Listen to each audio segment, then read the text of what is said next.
Hello. This is an audio recording of the novel Starship Troopers by Robert A. Heinlein. This is an ace book published by arrangement with G.B. Putnam's Sons. Printing history.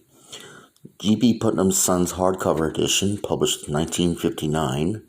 Berkeley edition, May 1968. And this is the Ace edition, May 1987. Visit our website at www.penguinputnam.com. Ace books are published by the Berkeley Publishing Group, a division of Penguin Putnam Incorporated. 375 Hudson Street, New York, 10014. Printed in the United States of America. This is a work of fiction. Names, characters, places, and incidents either are the product of the author's imagination or are used fictitiously, and any resemblance to actual persons, living or dead, business establishments, events, or locales is entirely coincidental. Acknowledgements. The stanza from The Heathen by Rudyard Kipling at the head of Chapter 7 is used by permission of Mr. Kipling's estate. Quotations from the lyrics of the ballad Roger Young are used by permission of the author Frank Lesser. To Sarge Arthur George Smith, soldier, citizen, scientist, and to all sergeants anywhen who have labored to make men out of boys. R.A.H.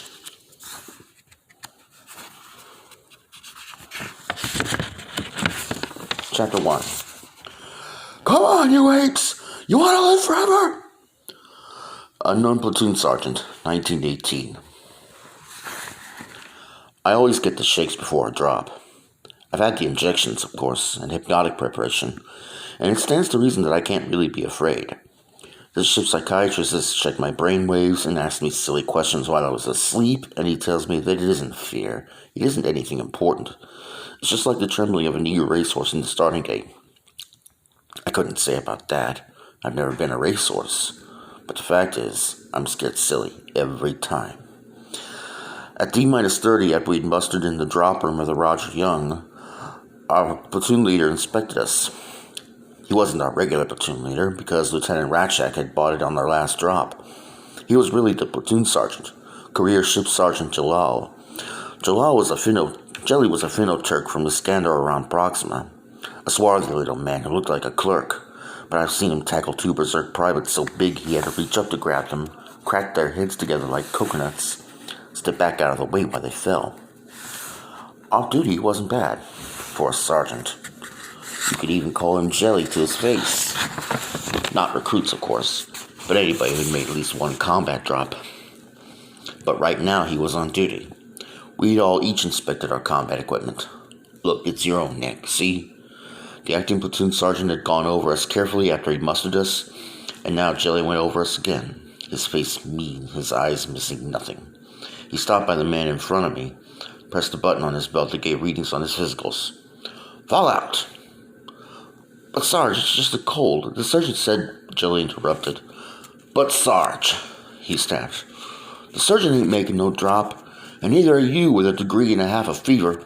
You think I got time to chat with you just before a drop? Fall out! Jenkins left us, looking sad and mad. And I felt bad, too. Because of the lieutenant buying it last drop and people moving up, I was assistant section leader, section this drop, and now I was going to have a hole in my section and no way to fill it. That's not good. It means a man can run into something sticky, call for help, and have nobody to help him. Jelly didn't downcheck anybody else. Presently, he stepped out in front of us, looked us over, and shook his head sadly. What a gang of apes, he growled. Maybe if you'd all buy it this drop, they could start over and build the kind of outfit the lieutenant expected you to be. But probably not, with the sort of recruits we get these days. He suddenly straightened up and shouted, I just want to remind you apes that each and every one of you has cost the government, counting weapons, armor, ammo, instrumentation, and training. Everything, including the way you overeat, has cost on the hoof better than $500,000. Added into 30 cents you're actually worth, and that runs to quite a sum. He glared at us. So bring it back. We can spare you, but we can't spare that fancy suit you're wearing. I don't want any heroes in this outfit. The lieutenant wouldn't like it. You got a job to do, you go down, you do it. You keep your ears open for recall, you show up for retrieval on the bounce and by the numbers. Get me? He glared again. You're supposed to know the plan, but some of you ain't got any minds to hypnotize, so I'll sketch it out. You'll be dropped in 2 skirmish lines, calculated 2,000-yard intervals. Get your bearing on me as soon as you hit. Get your bearing and distance on your squad mates, both sides, while you take cover. You've wasted 10 seconds already, so you smash and destroy whatever is at hand until the flankers hit dirt. He was talking about me. As a section leader, I was going to be left flanker, with nobody at my elbow. I began to tremble. Once they hit, straighten out those lines, equalize those intervals. Drop what you're doing and do it. 12 seconds. Then advance by leapfrog, odd and even. Assistant section leaders minding the count and guiding the development. He looked at me. If you've done this properly, which I doubt, the flanks will make contact as recall sounds, at which time home you go. Any questions? There weren't any. There never were. He went on. One more word. This is just a raid, not a battle. It's a demonstration of firepower and frightfulness. Our mission is to let the enemy know that we could have destroyed their city, but didn't. But that they aren't safe even though we refrain from total bombing. You'll take no prisoners. You'll kill only when you can't help it. But the entire area we hit is to be smashed. I don't want to see any of you loafers back aboard here with unexpended bombs. Get me? He glanced at the time. Racerback's roughnecks have got a reputation to uphold. The lieutenant told me before he bought it to tell you that he will always have his eye on you every minute, and he expects your names to shine. Jelly glanced over at Sergeant Miliaccio, first section leader. 5 minutes for the Padre, he stated. Some of the boys dropped out of ranks, went over and knelt in front of Miliaccio, and not necessarily those of his creed either. Muslims, Christians, Gnostics, Jews, whoever wanted a word with him before a drop, he was there. I've heard tell that there used to be military outfits whose chaplains did not fight alongside the others, but I've never been able to see how that could work. I mean, how can a chaplain bust anything he's not willing to do himself? In any case, in the mobile infantry, everybody drops and everybody fights. Chaplain and cook and the old man's rider. Once we went down the tube, there wouldn't be a roughneck left aboard. Except Jenkins, of course. That not his fault. I didn't go over. I was always afraid somebody would see me shake if I did, and anyhow the Padre could blame me just as handily from where he was. But he came over to me as the last straggler stood up and pressed his helmet against mine to speak privately. Johnny, he said quietly, this is your first drop as a non-com. Yeah, I wasn't really a non-com any more than Jilly was really an officer. Just this, Johnny. Don't buy a farm. You know your job. Do it. Just do it. Don't try to win a medal. Thanks, Padre. I shan't. He added something gently in a language I don't know, patted me on the shoulder and hurried back to his section. Jerry called out, "Attention!" And we all snapped to. "Platoon! Section!" Miliaccio and Johnson echoed. "By sections! Port and starboard! Prepare for drop! Section! Man your capsules! Move! Squad!" I had to wait while squads 4 and 5 manned their capsules and moved on down the firing tube before my capsule showed up on the port track and I could climb into it. I wonder if those old-timers got the shakes as they climbed into the Trojan horse. Or was it just me? Jelly checked each man as he was sealed in, and he sealed me in himself. As he did so, he leaned toward me and said, "Don't goof off, Johnny. This is just like a drill." Top closed on me and I was alone. "Just like a drill," he says. I began to shake uncontrollably. Then, in my earphones, I heard Jelly from the centerline tube. "Bridge! Racerback's roughnecks! Ready for drop!" 17 seconds, Lieutenant." I heard the ship's captain's cheerful contralto replying, and resented her calling Jelly Lieutenant. To be sure, our lieutenant was dead, and maybe Jelly would get his commission, but we were still Racerback's roughnecks. He added, "Good luck, boys." "Thanks, Captain." "Brace yourselves. 5 seconds." I was strapped all over. Belly, forehead, shins. but it shook worse than ever. It's better after you unload. Until you do, you sit there in total darkness, wrapped like a mummy against the acceleration, barely able to breathe, knowing that there's just nitrogen around you in the capsule even if you could get your helmet open, which you can't. And knowing that the capsule is surrounded by the firing tube anyhow, and if the ship gets hit before they fire you, you haven't got a prayer.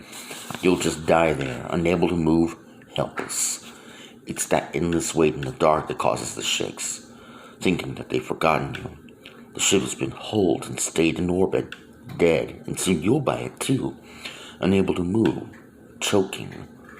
Or it's a crash orbit and you'll by it that way, if you don't roast on the way down. Then the ship's braking program hit us and I stopped shaking. 8 Gs, I would say, or maybe 10. When a female pilot handles the ship, there is nothing comfortable about it. You're going to have bruises every place you're strapped. Yes, I know they make better pilots than men do. Their reactions are faster and they can tolerate more G. They can get in faster, get out faster, and thereby improve every one of these chances, yours as well as theirs. But that still doesn't make it fun to be slammed against your spine at 10 times the proper weight. But I must admit that Captain Deladre knows her trade. There was no fiddling around once the Roger Young stopped braking. At once I heard her snap, "Centerline tube, fire!" And there were 2 recoil bumps as Jelly and his acting platoon sergeant unloaded. Immediately, "Port and starboard tubes, automatic fire!" And the rest of us started to unload. Bump, and your capsule jerks ahead in one place. Bump, and it jerks again, precisely like cartridges feeding into the chamber of an old-style automatic weapon. Well, that's just what we were. Only the barrels of the gun were twin launching tubes built into a spaceship troop carrier, and each cartridge was a capsule big enough, just barely, to hold an infantryman with all field equipment. Bump! I was used to number 3 spot, out early. Now I was tail end Charlie, last out after 3 squads. It makes a tedious wait, even with a capsule being fired every second. I tried to count the bumps. Bump! 12. Bump! 13. Bump! 14 with an odd sound to it. The empty one Jenkins should have been in. Bump! And cling! It's my turn as my capsule slams into the firing chamber. Then whammo! The explosion fits with a force that makes the captain's braking maneuver feel like a love tap. Then suddenly nothing. Nothing at all. No sound, no pressure, no weight. Floating in darkness. Free fall, maybe 30 miles up, above the effective atmosphere. Falling weightlessly towards the surface of a planet you've never seen. But I'm not shaking now. It's the weight beforehand that wears. Once you unload, you can't get hurt. Because if anything goes wrong, it'll happen so fast that you'll buy it without noticing that you're dead, hardly. Almost at once I felt the capsule twist and sway, then steady down so that my weight was on my back. Weight that built up quickly until I was at my full weight. 0.87 G, we'd been told, for that planet as the capsule reached terminal velocity for the thin upper atmosphere.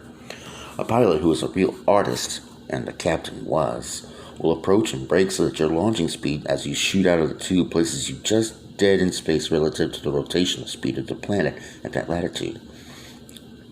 The loaded capsules are heavy. They punch through the high, thin winds of the upper atmosphere without being blown too far out of position. But just the same, a platoon is bound to disperse on the way down, lose some of the perfect formation in which it unloads. A sloppy pilot can make this still worse, scatter strike troop over so much terrain that it can't make rendezvous for retrieval, much less carry out its mission. An infantryman can fight only if somebody else delivers into his zone. In a way, I suppose pilots are just as essential as we are. I could tell from the gentle way my capsule entered the atmosphere that the captain had laid us down with as near zero lateral vector as you could ask for. I felt happy. Not only a tight formation when we hit and no time wasted, but also a pilot who puts you down properly is a pilot who is smart and precise on retrieval. The outer shell burned away and sloughed off, unevenly, for I tumbled. Then the rest of it went and I straightened out. The turbulence brakes of the second shell bit in and the ride got rough, and still rougher as they burned off one at a time and the second shell began to go to pieces.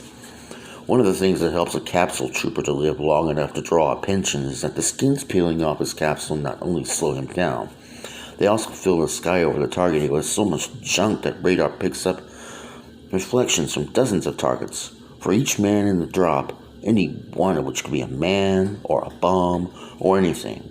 It's enough to get ballistic computer nervous breakdowns. And does. To add to the fun, your ship layers a series of dummy eggs in the seconds immediately following the drop. Dummies that will fall faster because they don't slough. They get under you, explode, throw out window, even operate as transponders, rocket sideways, do other things to add to the confusion of your reception committee on the ground. In the meantime, your ship is locked firmly on the directional beacon of your platoon leader, ignoring the radar noise it has created and following you in, computing your impact for future use. When the second shell is gone, the third shell automatically opened my first ribbon chute. It didn't last long, but it wasn't expected to. One good hard jerk at several G and it went its way and I went mine. The second chute lasted a little bit longer and the third chute lasted quite a while. It began to be rather too warm inside the capsule and I started thinking about landing. The third shell peeled off when its last chute was gone and now I had nothing around me but my suit armor and a plastic egg. I was still strapped inside it, unable to move. It was time to decide how and where I was going to go to ground. Without moving my arms, I couldn't. I thought to switch for a proximity reading and read it when it flashed on in the instrument reflector inside my helmet in front of my forehead. A mile and 8/10. A little closer than I liked, especially without company. The inner egg had reached steady speed. No more help to be gained by staying inside it, and its skin temperature indicated that it would not open automatically for a while yet. So I flipped the switch with my other thumb and got rid of it. The first charge cut the straps. The second charge exploded the plastic egg away from me in 8 separate pieces. And I was outdoors, sitting on air, and could see. Better still, the 8 discarded pieces were metal-coated, except for the small bit I'd taken proximity reading through, and would give back the same reflection as an armored man.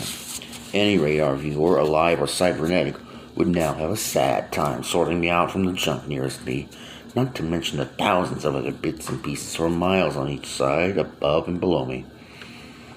Part of a mobile infantryman's training is to let him see, from the ground and both by eye and by radar, just how confusing a drop is to the forces on the ground, because you feel awful naked up there. It is easy to panic and either open the chute too soon and become a sitting duck. Do ducks really sit? If so, why? Or fail to open and break your ankles, likewise backbone and skull. So I stretched, getting the kinks out, and looked around, then doubled up again and straightened out in a swan dive, face down, and took a good look. It was night down there, as planned, but infrared snoopers let you size the terrain quite well after you get used to them. The river that cut diagonally through the city was almost below me and coming up fast, shining out clearly with a higher temperature than the land. I didn't care which side of it I landed on, but I didn't want to land in it. That would slow me down. I noticed a flash off to the right at about my altitude. Some unfriendly native down below had burned what was probably a piece of my egg. So I fired my first shoot at once, intending if possible to jerk myself right off his screen as he followed the targets down in closing range. I braced with shock, rode it, then floated down for about 20 seconds before unloading the chute, not wishing to call attention to myself in still another way by not falling at the same speed as the other stuff around me. It must have worked. I wasn't burned. About 600 feet up, I shot the second chute. Saw very clearly that I was being carried over into the river. Found that I was going to pass about 100 feet up over a flat-roofed warehouse or some such by the river. I blew the chute free and came in for a good enough, if rather bouncy, landing on the roof by the means of the suit's jump jets. I was scanning for Sergeant Jalal's beacon as I hit, and found that I was on the wrong side of the river. Jilly's star showed up on the compass ring inside my helmet far south of where it should have been. I was too far north. I trotted toward the riverside of the roof as I took in range and bearing on the squad leader next to me. Found he was over a mile out of position. Called, "Ace, dress your line." Tossed the bomb behind me as I stepped off the building and across the river. Ace answered as I could have expected. Ace should have had my spot, but he didn't want to give up his squad. Nevertheless, he didn't fancy taking orders from me. The warehouse went up behind me and the blast hit me while I was still over the river, instead of being shielded by the buildings on the far side as I should have been. It damn near tumbled my gyros, and I came close to tumbling myself. I checked that bomb for 15 seconds. Or had I? I suddenly realized that I let myself get excited. The worst thing you can do once you're on the ground. Just like a drill. That was the way. Just as Jelly had warned me. Take your time and do it right, even if it takes another half second. As I hit, I took another reading on Ace and told him again to realign his squad. He didn't answer, but he was already doing it. I let it ride. As long as Ace did his job, I could afford to swallow his silliness for now. But back aboard ship, if Jelly kept me on as assistant section leader, we'd eventually have to pick out a quiet spot and find out who was boss. He was a career corporal and I was just a term lance acting as corporal. But he was under me, and you can't afford to take any lip under those circumstances. Not permanently. But I didn't have time to think about it. While I was jumping the river, I'd spotted a juicy target, and I wanted to get it before somebody else noticed it. A lovely big group of what looked like public buildings on a hill. Temples, maybe, or a palace. They were miles outside the area we were sweeping, but one rule of a smash run is to expend at least half your ammo outside your sweep area. That way the enemies get confused as to where you actually are. That and keep moving. Do everything fast. You're always heavily outnumbered. Surprise and speed are what saves you. I was already loading my rocket launcher while I was checking on Ace and telling him for the second time to straighten up. Joey's voice reached me right on top of that on the all-hands circuit. Platoon, by leapfrog, forward! My boss, Sergeant John, snickered. By leapfrog, odd numbers, advance! That left me with nothing to worry about for 20 seconds, so I jumped up on the building nearest me, raised the launcher to my shoulder, found the target, and pulled the first trigger to let the rocket have a look at its target. Pulled the second trigger and kissed it on its way. Jumped back to the ground. Second section, even numbers, I called out, waited for the count in my mind, and ordered, advance! And did so myself, hopping over the next row of buildings, and while I was in the air, fanning the first row by the riverfront with a hand flamer. They seemed to be wood construction, and it looked like it's time to start with fire. With luck, some of those warehouses would house oil products or even explosives. As I hit the wire rack on my shoulders, launched 2 small HE bombs a couple of 100 yards each way to my right and left flanks. But I never saw what they did. Just then, my first rocket hit. That unmistakable, if you ever see one, brilliance of an atomic explosion. It was just a peewee, of course, less than 2 kilotons nominal yield, with tamper and explosion squeeze to produce results from a less than critical mass. But then who wants to be bunkmates with a cosmic catastrophe? It was enough to clean off that hilltop and make everybody in the city take shelter against fallout. Better still, any of the local yokels who hadn't been outdoors and looking that way wouldn't be seeing anything for a couple of hours. Meaning me. Flash hadn't dazzled me, nor would it dazzle any of us. Our faceballs are heavily leaded. We wear snoopers over our eyes, and we're trained to duck and take it on the armor if we do happen to be looking the wrong way. So I merely blinked hard, opened my eyes, and stared straight at the local citizen just coming out of an opening in the building ahead of me. He looked at me, I looked at him, and he started to raise something. A weapon, I suppose, as Jelly called out, odd numbers, advance! I didn't have time to fool with him. I was a good 500 yards short of where I should have been by then. I still had the hand flamer in my left hand. I toasted him and jumped over the building he'd been coming out of as I started to count. A hand flame is primarily for incendiary work, but it's a good defensive anti-personnel weapon in tight quarters. You don't have to aim it much. Between excitement and anxiety to catch up, I jumped too high and too wide. It's always a temptation to get the most out of your jump gear, but don't do it. It leaves you hanging in the air for seconds. A big fat target. The way to advance is to skim over each building as you come to it, barely clearing it and taking full advantage of cover while you're down. Never stay in one place more than a second or two. Never give them time to target in on you. Be somewhere else, anywhere. Keep moving. This one I goofed. Too much for one row of buildings, too little for the row beyond it. I found myself coming down on a roof, but not a nice flat one where I might have tarried 3 seconds to launch another Pee-wee A rocket. This roof was a jungle of pipes and stanchions and sordid ironmongery. A factory, maybe, or some sort of chemical works. No place to land. Worse still, half a dozen natives were up there. These geezers are humanoid, 8 or 9 feet tall, much skinnier than we are with a higher body temperature. They don't wear any clothes, and they stand out instead of snoopers like a neon sign. They look still funnier in daylight with your bare eyes, but I'd rather fight them than the arachnids. Those bugs make me queasy. If these laddies were up there 30 seconds earlier when my rocket hit, then they couldn't see me or anything. But I couldn't be certain, didn't want to tangle with them in any case. It wasn't that kind of a raid. So I jumped again while I was still in the air, scattering a handful of 10-second fire pills to keep them busy. Grounded, jumped again at once and called out, "Second section, even numbers, advance!" It kept right on going to close the gap while trying to spot, every time I jumped, something worth expending the rocket on. I had 3 more of the little A rockets, and I certainly didn't intend to take any back with me. But I had pounded into me that you must get your money's worth of atomic weapons. It was only the second time I'd been allowed to carry them. Right now I was trying to spot their waterworks. A direct hit on it could make the whole city uninhabitable, force them to evacuate without directly killing anyone. Just the sort of nuisance we'd been sent down to commit. It should, according to the map we'd studied under hypnosis, be about 3 miles upstream from where I was. But I couldn't see it. My jumps didn't take me high enough, maybe. I was tempted to go higher, but I remembered when the Alkio said about no trying for a medal and stuck to doctrine. I set the Y-rack launcher to automatic and let it lob a couple little bombs every time I hit.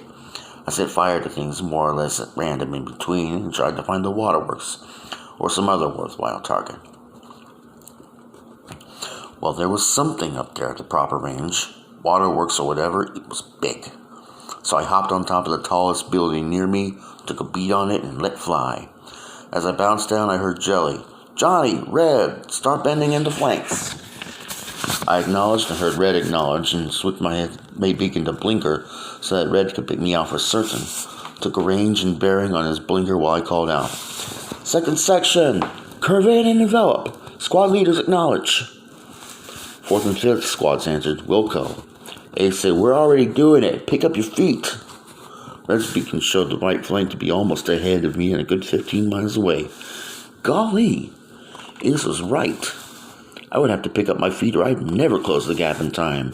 And me with a couple hundred weight of ammo and sundry nastiness still on me that I just had to find the time to use up. We had landed in a V formation, with Jelly at the bottom of the V and Red and myself at the ends of the 2 arms. Now we had to close it into a circle around the retrieval rendezvous, which meant that Red and I each had to cover more ground than the others and still do our full share of damage. At least the leapfrog advance was over with once we started to encircle. I could quit counting and concentrate on speed. It was getting to be less healthy to be anywhere, even moving fast. We started with the enormous advantage of surprise. Reached the ground without being hit, at least I hope nobody had been hit coming in, and had been rampaging in among them in a fashion that let us fire at will without fear of hitting each other, while they stood a big chance of hitting their own people and shooting at us, if they could find us to shoot at all. I'm no games and theory expert, but I doubt if any computer could have analyzed what we were doing in time to predict where we would be next. Nevertheless, the home defenses were beginning to fight back, coordinated or not. I took a couple near misses with explosives, close enough to rattle my teeth even inside armor, and once I was brushed by some sort of beam that made my hair stand on end and half paralyzed me for a moment, as if I'd hit my funny bone, but all over. If the suit hadn't already been told to jump, I guess I wouldn't have got out of there. Things like that make you pause and wonder why you ever took up soldiering. Only I was too busy to pause or anything. Twice, jumping blind over buildings, I ran right into the middle of a group of them. Jumped at once while fighting wildly around me with the hand flamer. Spurred on this way, I closed about half my share of the gap, maybe 4 miles in minimum time, but without doing much more than casual damage. My Y-rack had gone empty 2 jumps back. Finding myself alone in a sort of courtyard, I stopped to put my reserve HE bombs into it while I took a bearing on Ace. Found that I was far enough out ahead in front of the flank squad to think about expending my last 2 A rockets. I jumped to the top of the tallest building in the neighborhood. It was getting light enough to see. I flipped the snoopers up onto my forehead and made a fast scan with bare eyes, looking for anything behind us worth shooting at, anything at all. I had no time to be choosy. There was something out on the horizon in the direction of this spaceport. administration control, maybe, or possibly even a starship. Almost in line, about half as far away, was an enormous structure which I couldn't identify even that loosely. The range to the structure, the range to the spaceport was extreme, but I let the rocket see it, said, "Go find it, baby," and twisted its tail. Slapped the last one in, sent it toward the nearer target, and jumped. That building took a direct hit just as I left it. Either Skinny judged correctly that it was worth one of their buildings to try for one of us, or one of my own mates was getting mighty careless with fireworks. Either way, I didn't want to jump from that spot, even a skimmer. I decided to go through the next couple of buildings instead of over. So I grabbed a heavy flamer off my back as I hit and flipped the snoopers down over my eyes. Tackled a wall in front of me with a knife beam at full power. A section of wall fell away and I charged in and backed out even faster. I didn't know what it was. I cracked open a congregation of church, a skinny flop house, maybe even their defense headquarters. All I knew is it was a very big room filled with more skinnies than I wanted to see my whole life. Probably not a church, for somebody took a shot at me as I popped back out. Just a slug that bounced off my armor, made my ears ring and staggered me without hurting me. But it reminded me that I wasn't supposed to leave without giving a souvenir of my visit. I grabbed the first thing on my belt and lobbed it in. I heard it start to squawk. As I keep telling you in basic, doing something constructive at once is probably better than figuring out the best thing to do hours later. By sheer chance, I'd done the right thing. This was a special bomb, one each issued to us for this mission, with instructions to use them when we found ways to make them effective. The squawking I heard as I threw it into the was the bomb talking in skinny talk, free translation. "I'm a 30-second bomb! I'm a 30-second bomb! 29, 28, 27. It was supposed to frazzle their nerves. Maybe it did. It certainly frazzled mine. Kinda to shoot a man.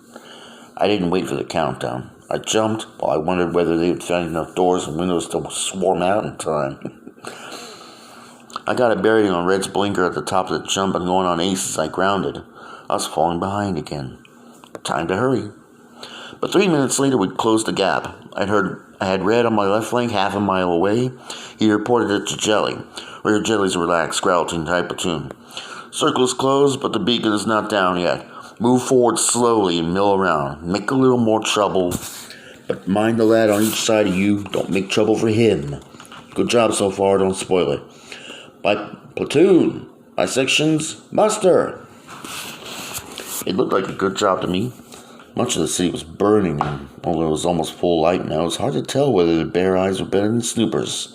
The smoke was so thick. Jackson, our section leader, sounded off. Section, call off." I echoed, "Squads 4, 5, and 6, call off and report." The assortment of safe circuits we had available in the new model comm units certainly speeded things up. Jelly could talk to anybody or to his section leaders. A section leader could call his whole section or his non-coms. And the platoon could muster twice as fast when seconds matter. I listened to the 4th squad call off while I inventoried my remaining firepower and lobbed one bomb toward the skinny while poked his head around the corner. He left and so did I. "Mill around," the boss man had said. The 4th squad bumbled the call off until the squad leader remembered to fill in with Jenkins' number. The 5th squad clicked off like an abacus, and I began to feel good. When the call-off stopped after number 4 in Ace's squad, I called out, "Ace, where's Dizzy?" "Shut up," he said. "Number 6, call off." "6," Smith answered. "7. 6th squad, 4 is missing," Ace completed. "Squad leader out for pickup." "1 man absent," I reported to Johnson. "Flores, squad 6. "Missing or dead?" "I don't know. Squad leader and section leader dropping out for pickup." "Johnny, you let Ace take it." But I didn't hear him, so I didn't answer. I heard him report to Jelly and heard Jelly cuss. Now look, I wasn't bucking for a medal. It's the assistant section leader's business to make pickup. He's a chaser, the last man in, expendable. The squad leaders have other work to do. As you've no doubt gathered by now, the assistant section leader isn't necessary as long as the section leader's alive. Right that moment, I was feeling unusually expendable, almost expended, because I was hearing the sweetest sound in the universe. The beacon the retrieval boat would land on, sounding our recall. The beacon is a robot rocket, fired ahead of the retrieval boat. Just a spike that buries itself in the ground and starts broadcasting that welcome, welcome music. The retrieval boat homes in on it automatically 3 minutes later, and you'd better be on hand, because the bus can't wait and there won't be another one along. But you don't walk away on another cab trooper, not while there's a chance he's still alive. Not in Racerback's roughnecks, not in any unit of mobile infantry. You try to make pickup. I heard Jelly order, "Heads up, lads! Close the retrieval circle and interdict. On the bounce!" And I heard the beacon's sweet voice. "To the everlasting glory of the infantry shines the name of Roger Young." And I wanted to hit for it so bad I could taste it. Instead, I was headed the other way, closing on Ace's beacon and spending what I had left of bombs and fire pills and anything else that would weigh me down. "Ace, you got his beacon?" "Yes, go back, useless." "I got you by eye now. Where is he?" "Right ahead of me, maybe a quarter mile." "Scram, he's my man." I didn't answer. I simply left oblique points about where he said Dizzy was, and found Ace standing over him, a couple skinnies flamed down and more running away. I lit beside him. "Let's get him out of his armor. The boat will be down any second. He's too bad hurt." I looked over and saw that it was true. There was actually a hole in his armor and blood coming out, and I was stumped. To make a wounded pickup, you get him out of his armor. Then you simply pick him up in your arms, no trouble in a powered suit, and bounce away from there. A bare man weighs less than the ammo and stuff you expended. "What do? "We carry him," Ace said grimly. "Grab a hold of the left side of his belt." He grabbed the right side. We manhandle Flores to his feet. "Lock on. Now, by the numbers. Stand by to jump. 1, 2. We jumped. Not far, not well. One man alone couldn't have gotten him off the ground. An armored suit is too heavy, but split it between the 2 men and it can be done. We jumped, and again, with Ace calling it and both of us steadying and catching Dizzy on each grounding. His gyros seemed to be out. We heard the beacon cut off as the retrieval boat landed on it. I saw it land, and it was too far away. We heard the acting platoon sergeant call out, "In succession! Prepare to embark!" And Joey called out, "Belay that order!"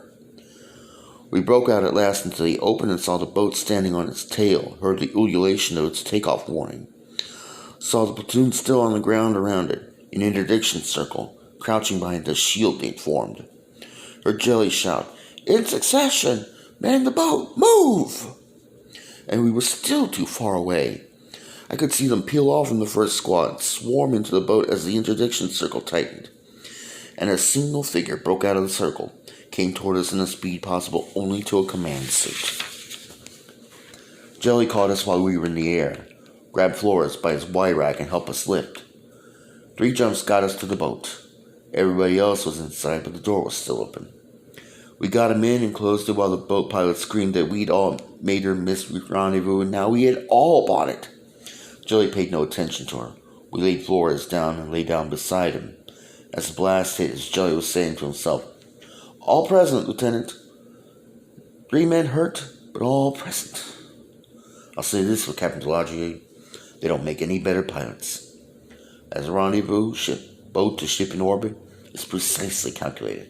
I don't know how, but it is, and you don't change it. You can't. Only she did. She saw in her script that the boat had failed to blast on time. She braked back, picked up speed again, and matched and took us in. Just by eye and touch, no time to compute it. If the Almighty ever needs an assistant to keep the stars in their courses, I know where he can look. Flores died on the way up.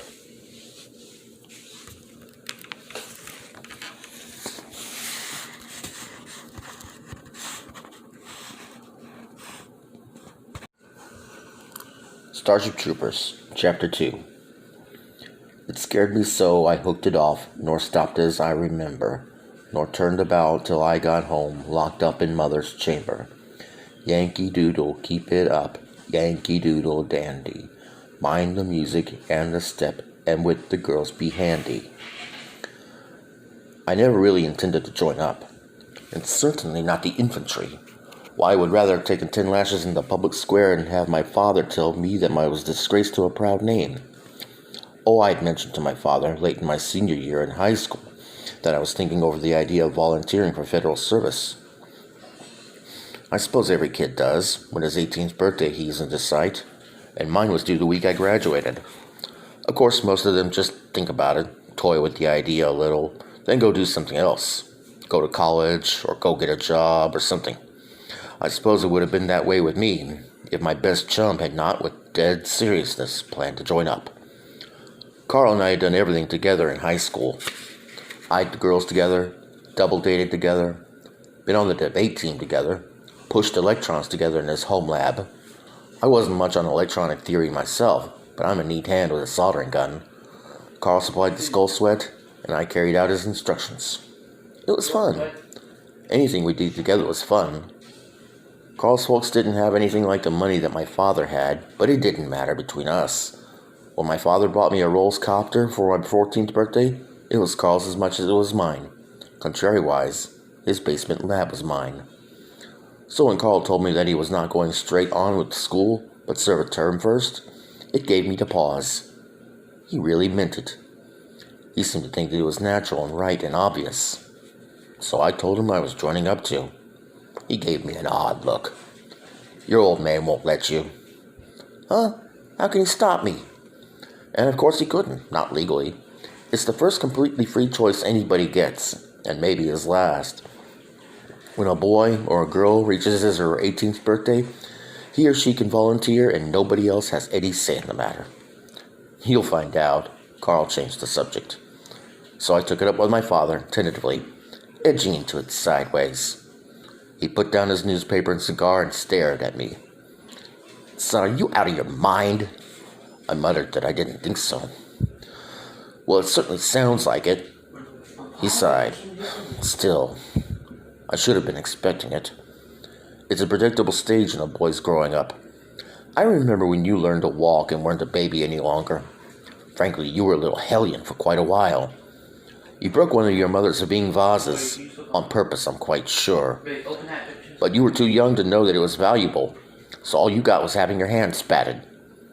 I recall the day you swiped one of my cigars, and how sick it made you. Your mother and I carefully avoided noticing that you couldn't eat dinner that night, and I'd never mentioned it to you until now.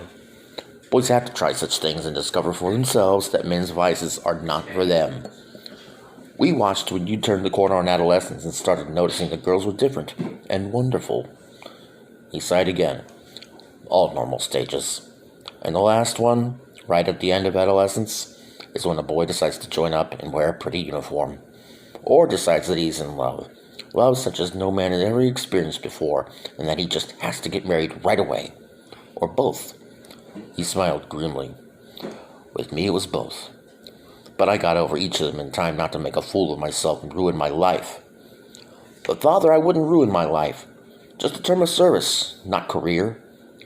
Let's table that, shall we? Listen, and let me tell you what you're going to do, because you want to. In the first place, this family stayed out of politics and cultivated its own garden for over 100 years. I see no reason for you to break that fine record. I suppose it's the influence of that fellow at your high school. What's his name? You know the one I mean? He meant our instructor in history and moral philosophy. A veteran, naturally. Mr. Dubois. Silly name. Suits him. Foreigner, no doubt. Ought to be against the law to use the schools as undercover recruiting stations. I think we're going to write a pretty sharp letter about it. A taxpayer has some rights. But Father, he doesn't do that at all. I stopped, not knowing how to describe it. Mr. Dubois had a snotty, superior manner. He acted as if none of us was really good enough to volunteer for service. I didn't like him. If anything, he discourages it. Do you know how to lead a pig? Never mind. When you graduate, you're going to study business at Harvard. You know that. After that, you'll go on to the Sorbonne, and you'll travel a bit along with it, meet some of our distributors, find out how business is done elsewhere. Then you'll come home and go to work. You'll start with the usual menial job, stock clerk or something, but just for form's sake. But you'll be an executive before you can catch your breath, because I'm not getting any younger, and the quicker you can pick up the load, the better. As soon as you're able and willing, you'll be boss. There. How does that strike you as a program, as compared with wasting 2 years of your life? I didn't say anything. None of it was news to me. I thought about it. Father stood up and put a hand on my shoulder. Son, don't think I don't sympathize with you. I do. But look at the real facts. If there were a war, I'd be the first to cheer you on, and to put the business on a war footing. But there isn't, and praise God there never will be again. We've outgrown wars. This planet is now peaceful and happy, and we enjoy good enough relations with other planets. So what is this so-called federal service? Parasitism, pure and simple. A functionless organ, utterly obsolete, living on the taxpayers. A decidedly expensive way for inferior people who otherwise would be unemployed to live at public expense for the term of years, then give themselves heirs for the rest of their lives. Is that what you want to do? Carl isn't inferior. Sorry. No, he's a fine boy, but misguided. He frowned, then smiled. Son, I'd intended to keep something as a surprise for you. A graduation present. But I'm going to tell you now so that you can put this nonsense out of your mind more easily. Not that I'm afraid of what you might do. I have confidence in your basic good sense, even at your tender years.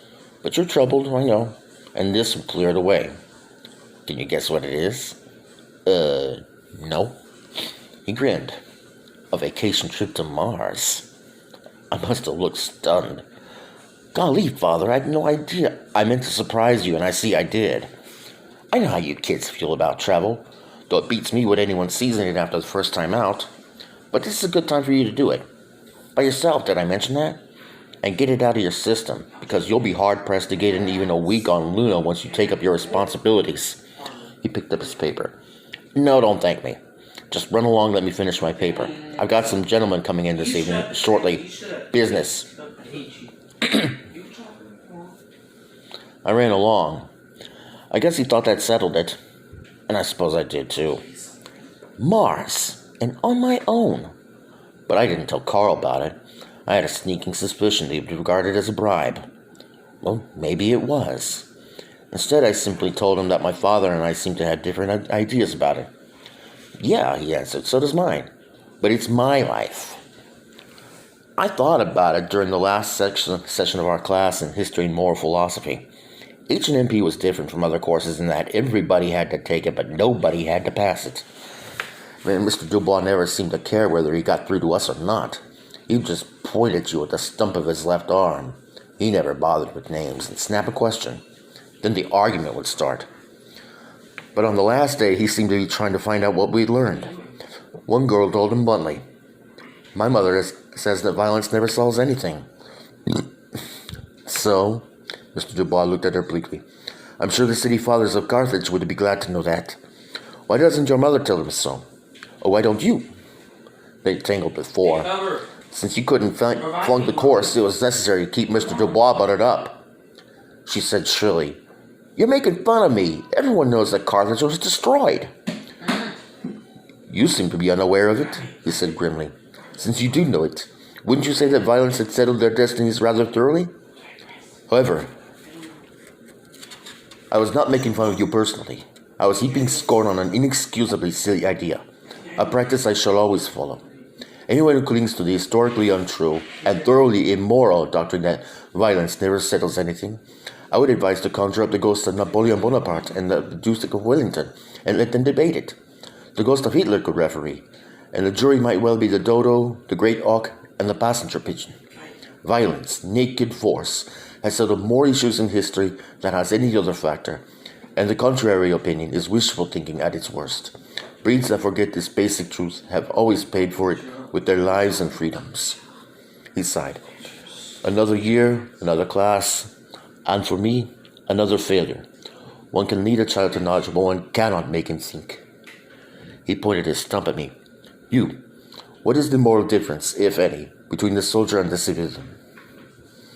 "The difference," I answered carefully, "lies in the field of civic virtue.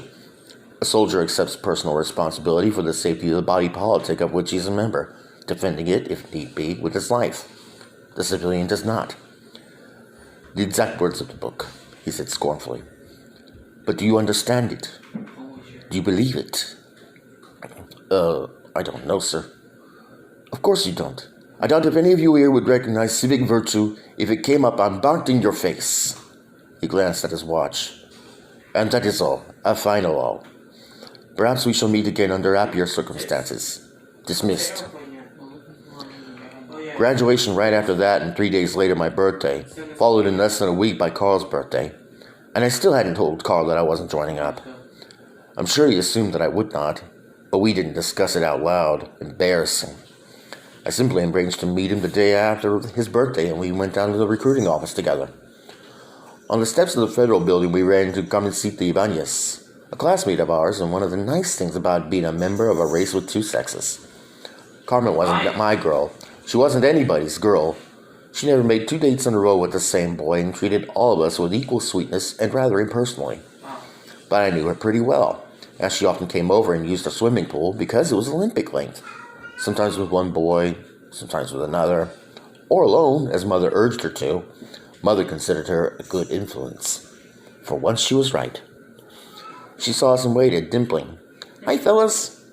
"Hello, Ochichornia," I answered. "What brings you here?" "Can't you guess? Today's my birthday." "Huh? Happy returns." "So I'm joining up." "Oh." I think Carl was as surprised as I was, but Carmencita was like that. She never gossiped, and she kept her own affairs to herself. "No fooling?" I added, brilliantly. "Why should I be fooling? I'm going to be a spaceship pilot. At least I'm going to try for it." "No reason why you shouldn't make it," Carl said quickly. He was right. I know now just how right he was. Carmen was small and neat, perfect health and perfect reflexes. She could make competitive diving routine look easy, and she was quick at mathematics. Me, I tapered off with a C in algebra and a B in business arithmetic. She took all the math our school offered and the tutored advanced course on the side. But it never occurred to me to wonder why. Fact was, little Carmen was so ornamental that you just never thought about her being useful. Carl said, "I'm here to join up too." "And me," I agreed. Both of us. No, I hadn't made any decision. My mouth was leading its own life. "Oh, wonderful. And I'm going to buck for space pilot too," I added firmly. She didn't laugh. She answered very seriously. "Oh, how grand. Perhaps in training we'll run into each other. I hope so." "Collision courses?" asked Carl. "That's a no good way to pilot." "Don't be silly, Carl. On the ground, of course. Are you going to be a pilot too?" Over here. "Me?" Carl answered. "I'm no truck driver. You know me. Starside R&D, if they'll have me. Electronics." Right. "Truck driver, indeed. I hope they stick you out on Pluto and let you freeze." "No, I don't. Good luck. Let's go in, shall we?" The recruiting state was inside a railing in the rotunda. A fleet sergeant sat at the desk there, in dress uniform, gaudy as a circus. His chest was loaded with ribbons I couldn't read. But his right arm was off so short that his tunic had been tailored without any sleeve at all. And when you came up to the rail, you could see he had no legs. It didn't seem to bother him. Carl said, "Good morning, I want to join up." "Me too," I added. He ignored us. He managed to bow while sitting down and said, "Good morning, young lady. What can I do for you?" "I want to join up too." He smiled. "Good girl. If you'll just scoot up to room 201 and ask for Major Rojas, she'll take care of you." He looked her up and down. "Pilot? If possible." "You look like one." "Well, see Miss Rojas." She left, with thanks to him and a see you later to us. He turned his attention to us, sized us up with a total absence of the pleasure he had shown at little Carmen. "So," he said, "for what? Labor battalions?" "Oh no," I said, "I'm going to be a pilot." He stared at me and simply turned his eyes away. "You?" "I'm interested in the Research and Development Corps," Carl said soberly, "especially electronics. I understand the chances are pretty good." "They are if you can cut it," the fleet sergeant said grimly, "and not if you don't have what it takes, both in preparation and ability. Look, boys, have you any idea why they have me out here in front?" I didn't understand him. Carl said, "Why?" "Because the government doesn't care one bucket of swill whether you join or not. Because it has become stylish with some people, too many people, to serve a term and earn a franchise and be able to wear a ribbon in your lapel which says that you're a veteran, whether you've ever seen combat or not. But if you want to serve and I can't talk you out of it, then we have to take you, because that's your constitutional right. It says that everybody, male or female, shall have his born right to pay his service and assume full citizenship. But the facts are that we are getting hard pushed to find things for all the volunteers to do that aren't just glorified KP. You can't all be real military men. We don't need that many, and most of the volunteers aren't number one soldier material anyhow. Got any idea what it takes to make a soldier? No, I admitted. Most people think that all it takes is 2 hands, 2 feet, and a stupid mind. Maybe so for cannon fodder. Possibly that was all that Julius Caesar required. But a private soldier today is a specialist so highly skilled that he would rate master in any other trade. We can't afford stupid ones. So for those who insist on serving their term, but haven't got what we want and must have, we've had to think of a whole list of dirty, nasty, dangerous jobs that will either run them home with their tails between their legs and their terms uncompleted, or at the very least make them remember for the rest of their lives that their citizenship is valuable to them because they've paid a high price for it. Take that young lady who was here. Wants to be a pilot. I hope she makes it. We always need good pilots, not enough of them. Maybe she will, but if she misses, she may wind up in Antarctica. Her pretty eyes red from never seeing anything but artificial light and her knuckles calloused from hard, dirty work. I wanted to tell him that the least Gunnersita could get was computer programmer for the Skywatch. She really was a whiz at math, but he was talking. So they put me out here to discourage you boys. Look at this. He shoved his arm around to make sure that he could see he was lightless. Let's assume that you don't wind up digging tunnels on Luna or playing human guinea pig for new diseases through sheer lack of talent. Suppose we do make a fighting man out of you. Take a look at me. This is what you may buy if you don't buy the whole farm and cause your folks to receive a deeply regret telegram, which is more likely because these days, in training or in combat, there aren't many wounded. If you buy it all, they'll likely throw in a coffin.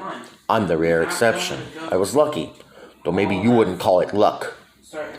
He paused, then added, so why don't you boys go home, go to college, and then go be chemists or insurance brokers or whatever. A term of service isn't a kiddie camp. It's either real military service, rough and dangerous even in peacetime, or most unreasonable facsimile thereof. Not a vacation, not a romantic adventure. Well, Carl said, I'm here to join up. Me too. You realize that you aren't allowed to pick your service? Carl said, I thought we could state our preferences. Certainly, and that's the last choice you'll make until the end of your term. The placement officer pays attention to your choice too. First thing he does is to check whether there's any demand for left-handed glass blowers this week, that being what you think would make you happy. Having reluctantly conceded that there's a need for your choice, probably at the bottom of the Pacific, he then tests you for innate ability and preparation. About once in 20 times, he's forced to admit that everything matches and you get the job, until some practical joker gives you dispatch orders to do something very different. But the other 19 times, he turns you down and decides that you're just what they've been needing to field test survival equipment on Titan. He added meditatively, it's chilly on Titan, and it's amazing how often experimental equipment fails to work. Had to have real field tests, though. Laboratories just never get all the answers. I can qualify for electronics, Carl said firmly, if there are jobs open in it. So? How about you, bub? I hesitated, and suddenly realized that if I didn't take a swing at it, I would wonder all my life whether I was anything but the boss's son. I'm gonna chance it. Well, you can't say I didn't try. Got your birth certificates with you? Let's see your IDs. 10 minutes later, still not sworn in. We were on the top floor being prodded and poked and fluoroscoped. I decided that the idea of a physical examination is that if you aren't ill, then they do their darndest to make you ill. If the attempt fails, you're in. I asked one of the doctors what percentage of the victims flunked the physical. He looked startled. Why, we'd never fail anyone. The law doesn't permit us to. Huh? Excuse me, doctor? Then what's the point of this gooseflesh parade? Why, the purpose is, he answered, hauling off and hitting me in the knee with a hammer. I kicked him, but not hard. To find out what duties you're physically able to perform. But if you came in here in a wheelchair and blind in both eyes and were silly enough to insist on enrolling, they'd find something silly enough to match. Counting the fuzz on a caterpillar by touch, maybe. The only way you can fail is by having the psychiatrist decide that you are not able to understand the oath. Oh.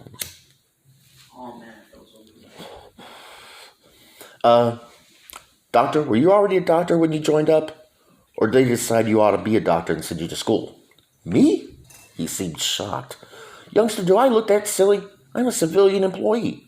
Oh, sorry, sir. No offense, but military service is for ants. Believe me, I see 'em go, I see 'em come back when they do come back. I see what's done to them. And for what? A purely nominal political privilege that pays not one centavo and that most of them aren't competent to use wisely anyhow. Now, if they would let medical men run things. But never mind that. You might think I was talking treason, free speech or not. But youngster, if you've got savvy enough to count 10, you'll back out while you still can. Here, take these papers back to the recruiting sergeant. And remember what I said. I went back to the rotunda. Carl was already there. The fleet sergeant looked over my papers and said glumly, "Apparently, you both are almost insufferably healthy, except for holes in the head. One moment while I get some witnesses." He punched a button and 2 female clerks came out, one old battle axe, one kind of cute. He pointed to our physical examination forms, our birth certificates and our IDs, said formally, "I invite and require you, each and severally, to examine these exhibits, determine what they are, and to determine, each independently, what relation, if any, these document bears to these 2 men standing here in your presence."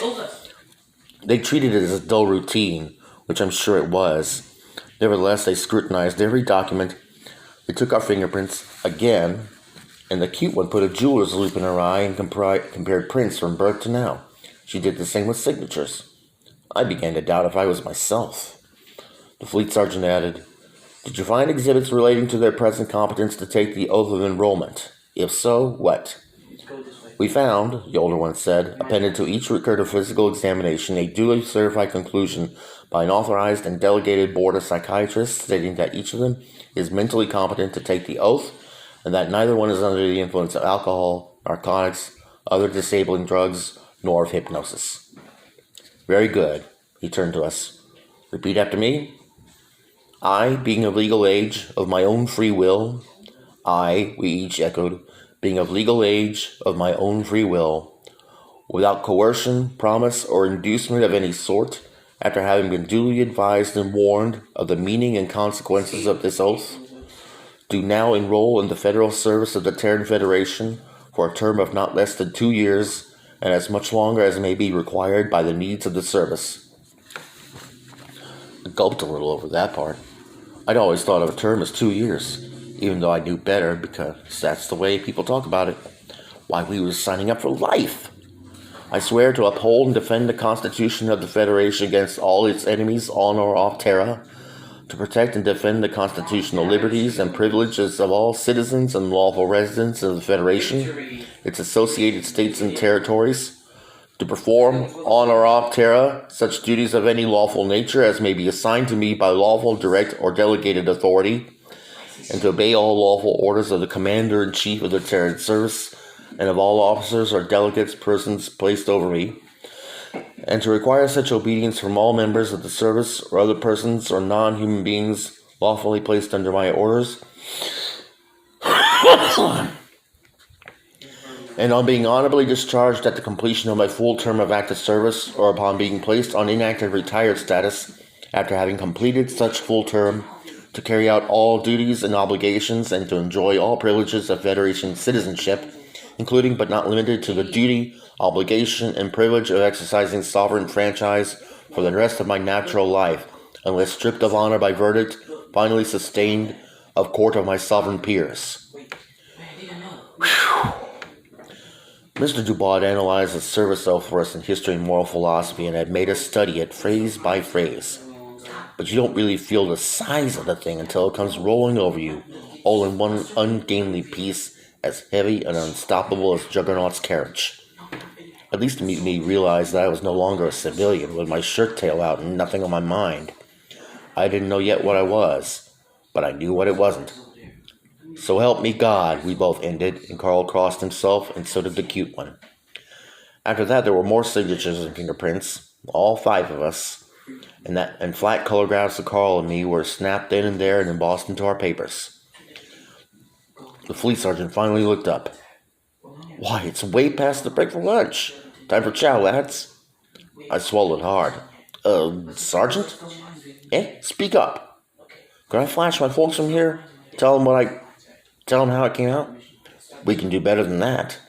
Sir? You go on 48 hours leave now. He grinned coldly. Do you know what happens if you don't come back? Court-martial? Not a thing. Not a blessed thing.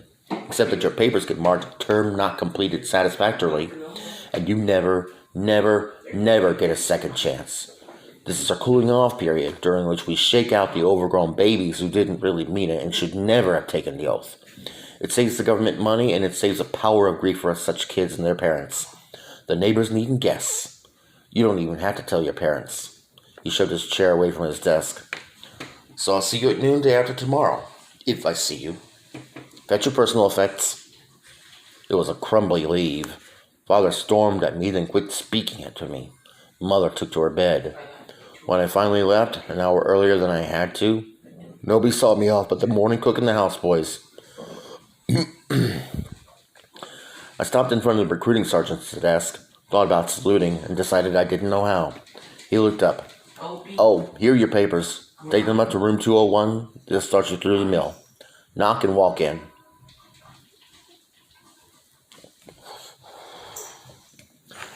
Two days later, I knew I was not going to be a pilot. Some of the things the examiners wrote about me were insufficient intuitive grasp of spatial relationships, insufficient mathematical talent, deficient mathematical preparation, reaction time adequate, eyesight good. I'm glad they put in those last two. I was beginning to feel that counting on my fingers was my speed. The placement officer let me list my lesser preferences in order, and I caught 4 more days of the wildest aptitude tests I have ever heard of. I mean to say, what do they find out when a stenographer jumps on her chair and screams, "Snakes!" There was no snake, just a harmless piece of plastic hose. The written and oral tests were mostly just as silly, but they seemed happy with them, so I took them. The thing I did most carefully was to list my preferences. Naturally, I list all the Space Navy jobs, other than pilot, at the top, whether I went as a power room technician or a cook. I knew that I preferred any Navy job to any Army job, and wanted to travel. Next, I enlisted intelligence. A spy gets around too, and I figured that it couldn't possibly be dull. I was wrong, but never mind. After that came a long list. Psychological warfare, chemical warfare, biological warfare, combat ecology. I didn't know what it was, but it sounded interesting. Logistics Corps. A simple mistake. I'd studied logic for the debate team, and logistics turns out to have 2 entirely separate meanings. And a dozen others. Clear at the bottom. With some hesitation, I put K-9 Corps and Infantry. I didn't bother to list the various non-combatant auxiliary corps because if I wasn't picked for a combat corps, I didn't care whether they used me as an experimental animal or sent me as a laborer in terrorizing of Venus. Either one was a booby prize. Mr. Weiss, the placement officer, sent for me a week after I was sworn in. He was actually a retired psychological warfare major on active duty for procurement, but he wore mufti and insisted on being called just Mr., and you could relax and take it easy with him.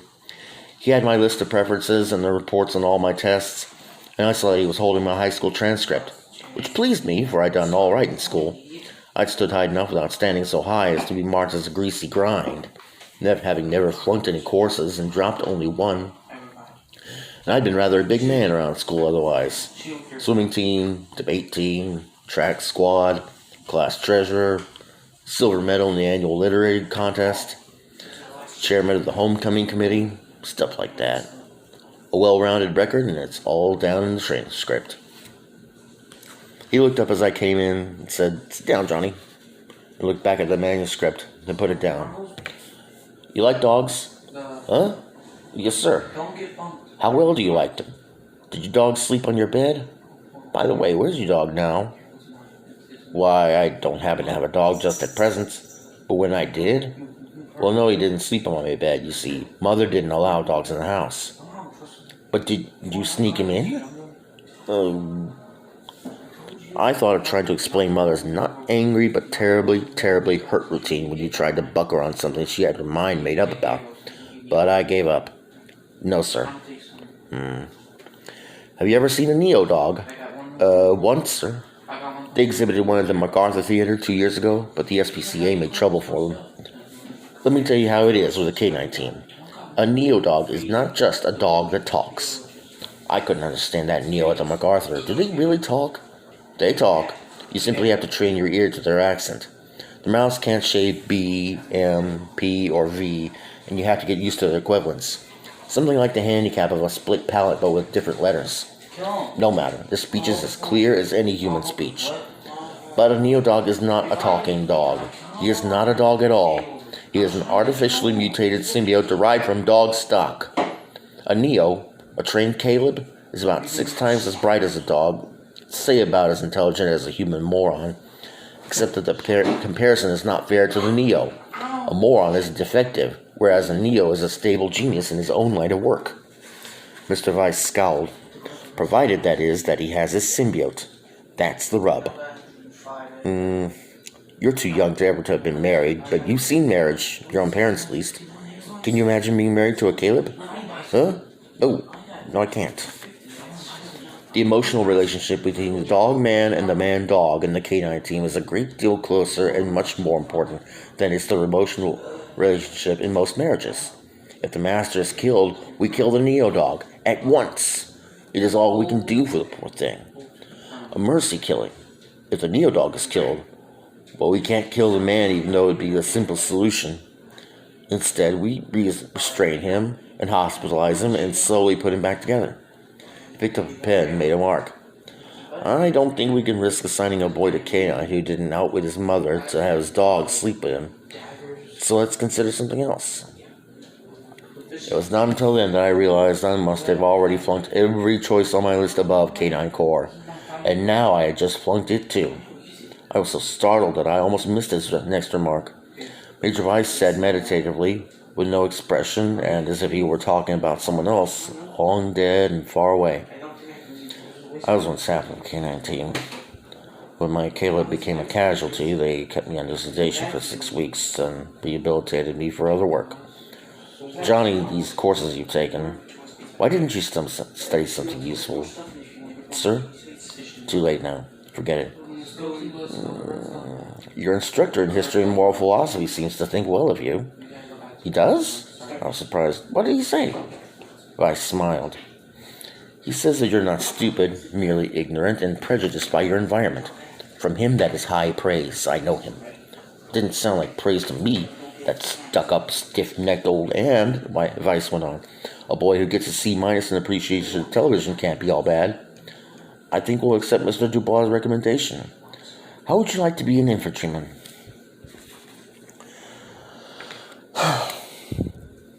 I came out of the federal building feeling subdued, yet not really unhappy. At least I was a soldier. I had papers in my pocket to prove it. I hadn't been classed as too dumb and useless for anything but make work. It was a few minutes after the end of the working day. The building was empty save for a skeleton night staff and a few stragglers. I ran into a man in the rotunda who was just leaving. His face looked familiar, but I couldn't place him. But he caught my eye and recognized me. "Evening," he said briskly. "You haven't shipped out yet?" And then I recognized him, the fleet sergeant who had sworn us in. I guess my chin dropped. This man was in civilian clothes, was walking around on 2 legs and had 2 arms. Good evening, Sergeant," I mumbled. He understood my expression perfectly, glanced down to himself and smiled easy. "Relax, lad. I don't have to put on my horror show after working hours, and I don't. You haven't been placed yet?" "I've just got my orders." "For what?" "Mobile Infantry." His face broke out in a big grin of delight, and he shoved out his hand. "My outfit! Shake, son! We'll make a man of you or kill you trying. Maybe both." "It's a good choice," I said doubtfully. "A good choice? Son, it's the only choice. Mobile Infantry is the Army. All the others are either button pushers or professors, along merely to hand us the saw. We do the work." He shook hands again and added, "Drop me a card. Fleet Sergeant Ho, Federal Building. That'll reach me. Good luck." And he was off, shoulders back, heels clicking, head up. I looked at my hand. The hand he'd offered me was the one that wasn't there, his right hand. It had felt like flesh and shaken mine firmly. I'd read about its powered prosthetics, but it is startling when you first run across them. I went back to the hotel where recruits were temporarily billeted during placement. We didn't even have uniforms yet, just plain coveralls we wore during the day and our own clothes after hours. I went to my room and started packing, as I was shipping out early in the morning. Packing to send stuff home. Vice had cautioned me not to take along anything but family photographs and possibly a musical instrument if I played one, which I didn't. Carl had shipped out 3 days earlier, having gotten the R&D assignment he wanted. I was just as glad as he had been too confounded understanding about the billet I had drawn. Little Carmen had shipped out too, with the rank of cadet midshipman, probationary. She was going to be a pilot all right if she could cut it, and I suspected that she could. My temporary roommate came in while I was packing. "Got your orders?" he said. "Yep." "What?" "Mobile infantry." "The infantry? Oh, you poor stupid clown. I feel sorry for you, I really do." I straightened up and said angrily, "Shut up. The mobile infantry is the best outfit in the army. It is the army. The rest of you jerks are just along to hand us the saw. We do the work." He laughed. "You'll find out. You want a mouthful of knuckles?" Starship Troopers, Chapter 3. He shall rule them with a rod of iron. Revelations 2:27, King James Version. I did basic at Camp Arthur Curry on the northern prairies, along with a couple of thousand other victims. And I do mean camp, as the only permanent buildings there were the shelter equipment. We slept and ate in tents. We lived outdoors, if you call that living, which I didn't at the time. I was used to a warm climate. It seemed to me that the North Pole was just 5 miles north of camp and getting closer. Ice age returning, no doubt. But exercise will keep you warm, and they saw to it that we got plenty of that. The first morning we were there, they woke us up before daybreak. I had had trouble adjusting to the change in time zones, and it seemed to me that I had just got to sleep. I couldn't believe that anyone seriously intended that I should get up in the middle of the night. But they did mean it. A speaker somewhere was blaring out a military march, fit to wake the dead, and a hairy nuisance would come charging out down the company street yelling, "Everybody out! Show a leg! On the bounce!" Came marauding back again just as I had pulled the covers over my head, tipped over my cot, and dumped me on the cold, hard ground. It was an impersonal attention. He didn't even wait to see if I hit. 10 minutes later, dressed in trousers, undershirt, and shoes, I was lined up with the others in ragged ranks for setting up exercises, just as the sun looked over the eastern horizon. Facing us was a big, broad-shouldered, mean-looking man, dressed just as we were, except that while I looked and felt like a poor job of embalming, his chin was shaved blue, his trousers were sharply creased. You could have used his shoes for mirrors, and his manner was alert, wide awake, relaxed, and rested.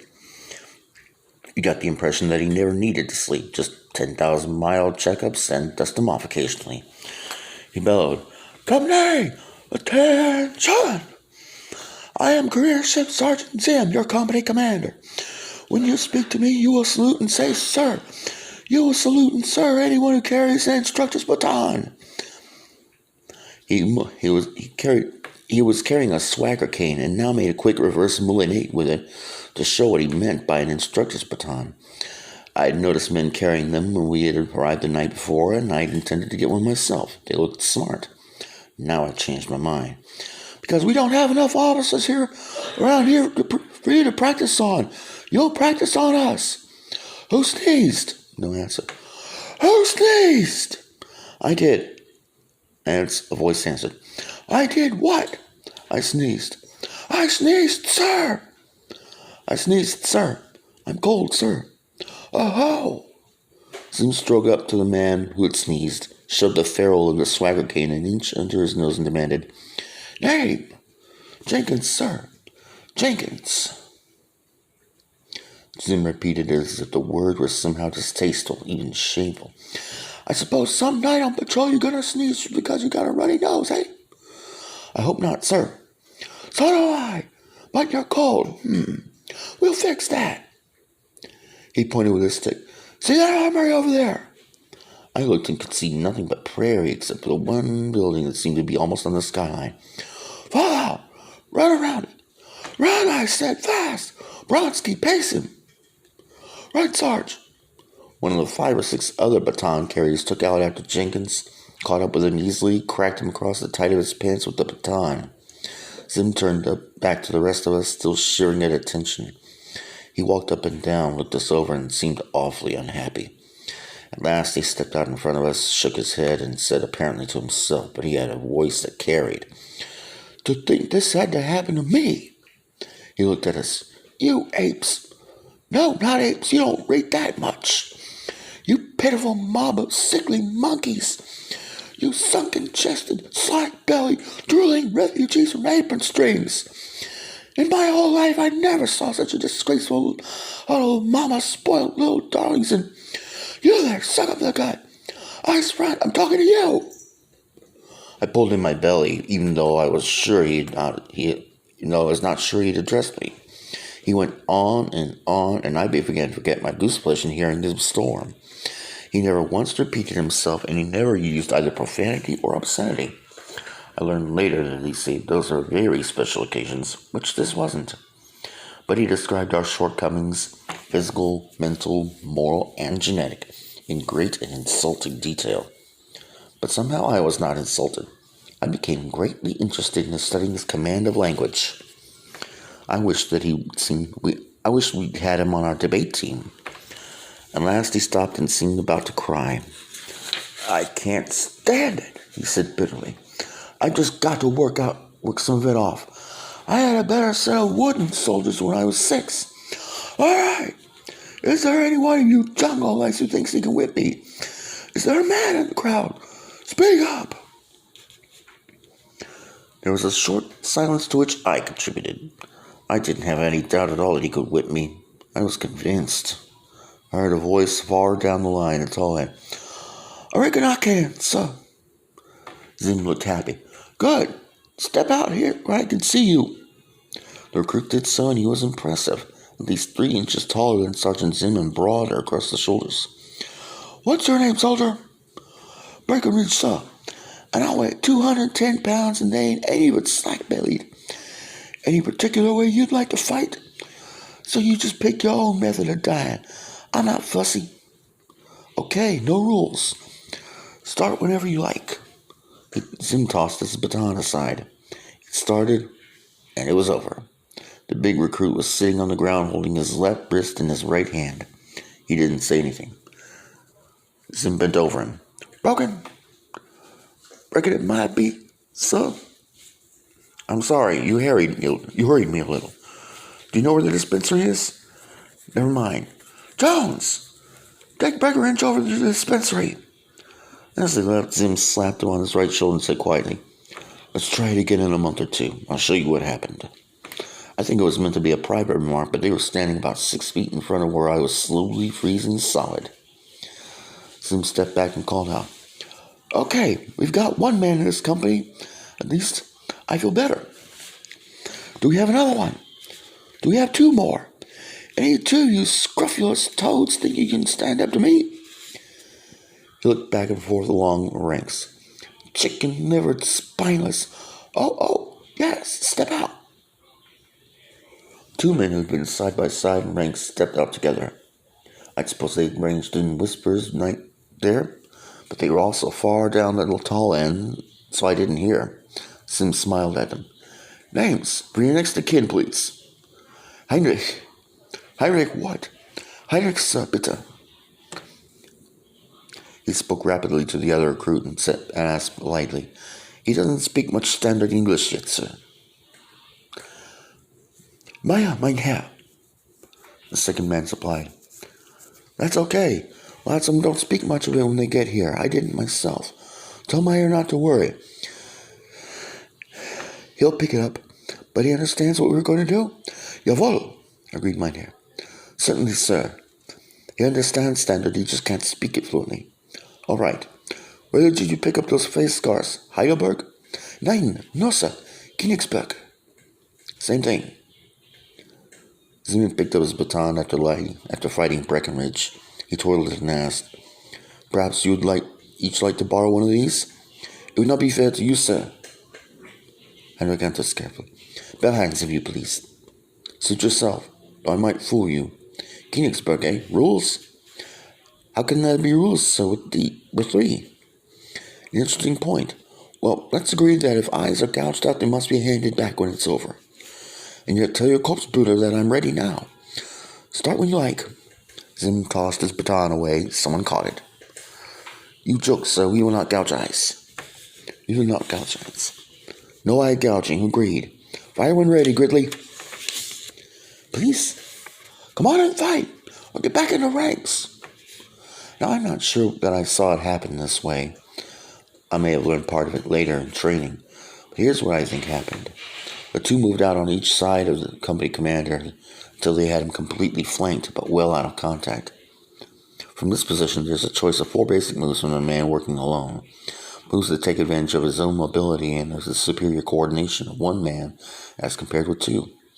Sergeant Zim says, correctly, that any group is weaker than a man alone unless they are perfectly trained to work together.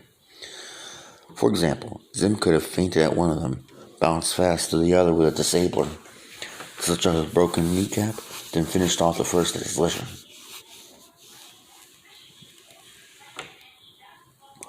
Instead, he let them attack.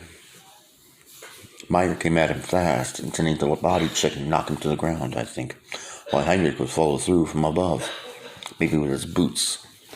That's the way it appeared to start. And here's what I think I saw. Meyer never reached him with that body check.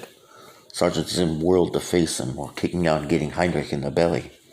And then Meyer was sailing through the air, his lunge helped along with a hearty assist from Zim. But all I'm sure of is that the fight started, and then there were 2 German boys sleeping peacefully, almost end to end. One face down and one face up, and Zim was standing over them, not even breathing hard. "Jones," he said. No Jones left, didn't he? "Mahmoud, let's have the water bucket and stick them back into their sockets. Who's got my toothpick?" A few moments later, the 2 were conscious, wet, and back in ranks. Zim looked at us and inquired gently, "Anybody else? Or shall we get on with setting up exercises?" I didn't expect anybody else, and I doubt if he did. But from down on the left flank where the shorties hung out, a boy stepped out of ranks, came front and center. Zim looked down at him. "Just you, or do you want to pick a partner?" "Just myself, sir." "As you say. Name?" "Shijumi, sir." Zim's eye was widened. "Any relation to Colonel Shijumi?" "I have the honor to be his son, sir." "Ah, so. Well, black belt." "No, sir, not yet." "I'm glad you qualified, Dad. Well, Shijumi, are we going to use contest rules, or shall I send for the ambulance?" "As you wish, sir. But I think, if I may permit an opinion, that contest rules would be more prudent." "I don't know just how you mean that, but I agree." Zim tossed his badge of authority aside, then, so help me, they backed off, faced each other, and bowed. After that, they circled around each other in a half-crouch, making tentative passes with their hands, and looking like a couple of roosters. Suddenly they touched, and the little chap was down on the ground, and Sergeant Zim was flying through the air over his head. But he didn't land with the fall. He didn't land with the dull, breath-paralyzing thud that Meyer had. He lit rolling and was on his feet as fast as Shijumi wasn't facing him. "Banzai!" Zim yelled and grinned. "Arigato," Shijumi answered and grinned back.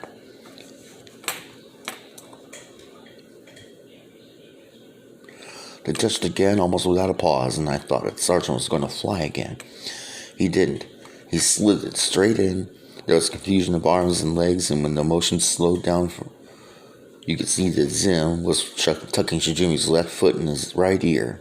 A poor fit. Shijumi slapped the ground with a free hand, and Zim let him up at once. They again bounded each other. "Another fall, sir?" "Sorry, we got work to do. Some other time, eh? For fun and honor. Perhaps I should have told you. Your honorable father trained me." So I'd already surmised, sir. Another time it is. Zim slapped him hard on the shoulder. Back in rank, soldier. Complete! Then for 20 minutes we went through calisthenics that left me as dripping hot as I had been shivering cold.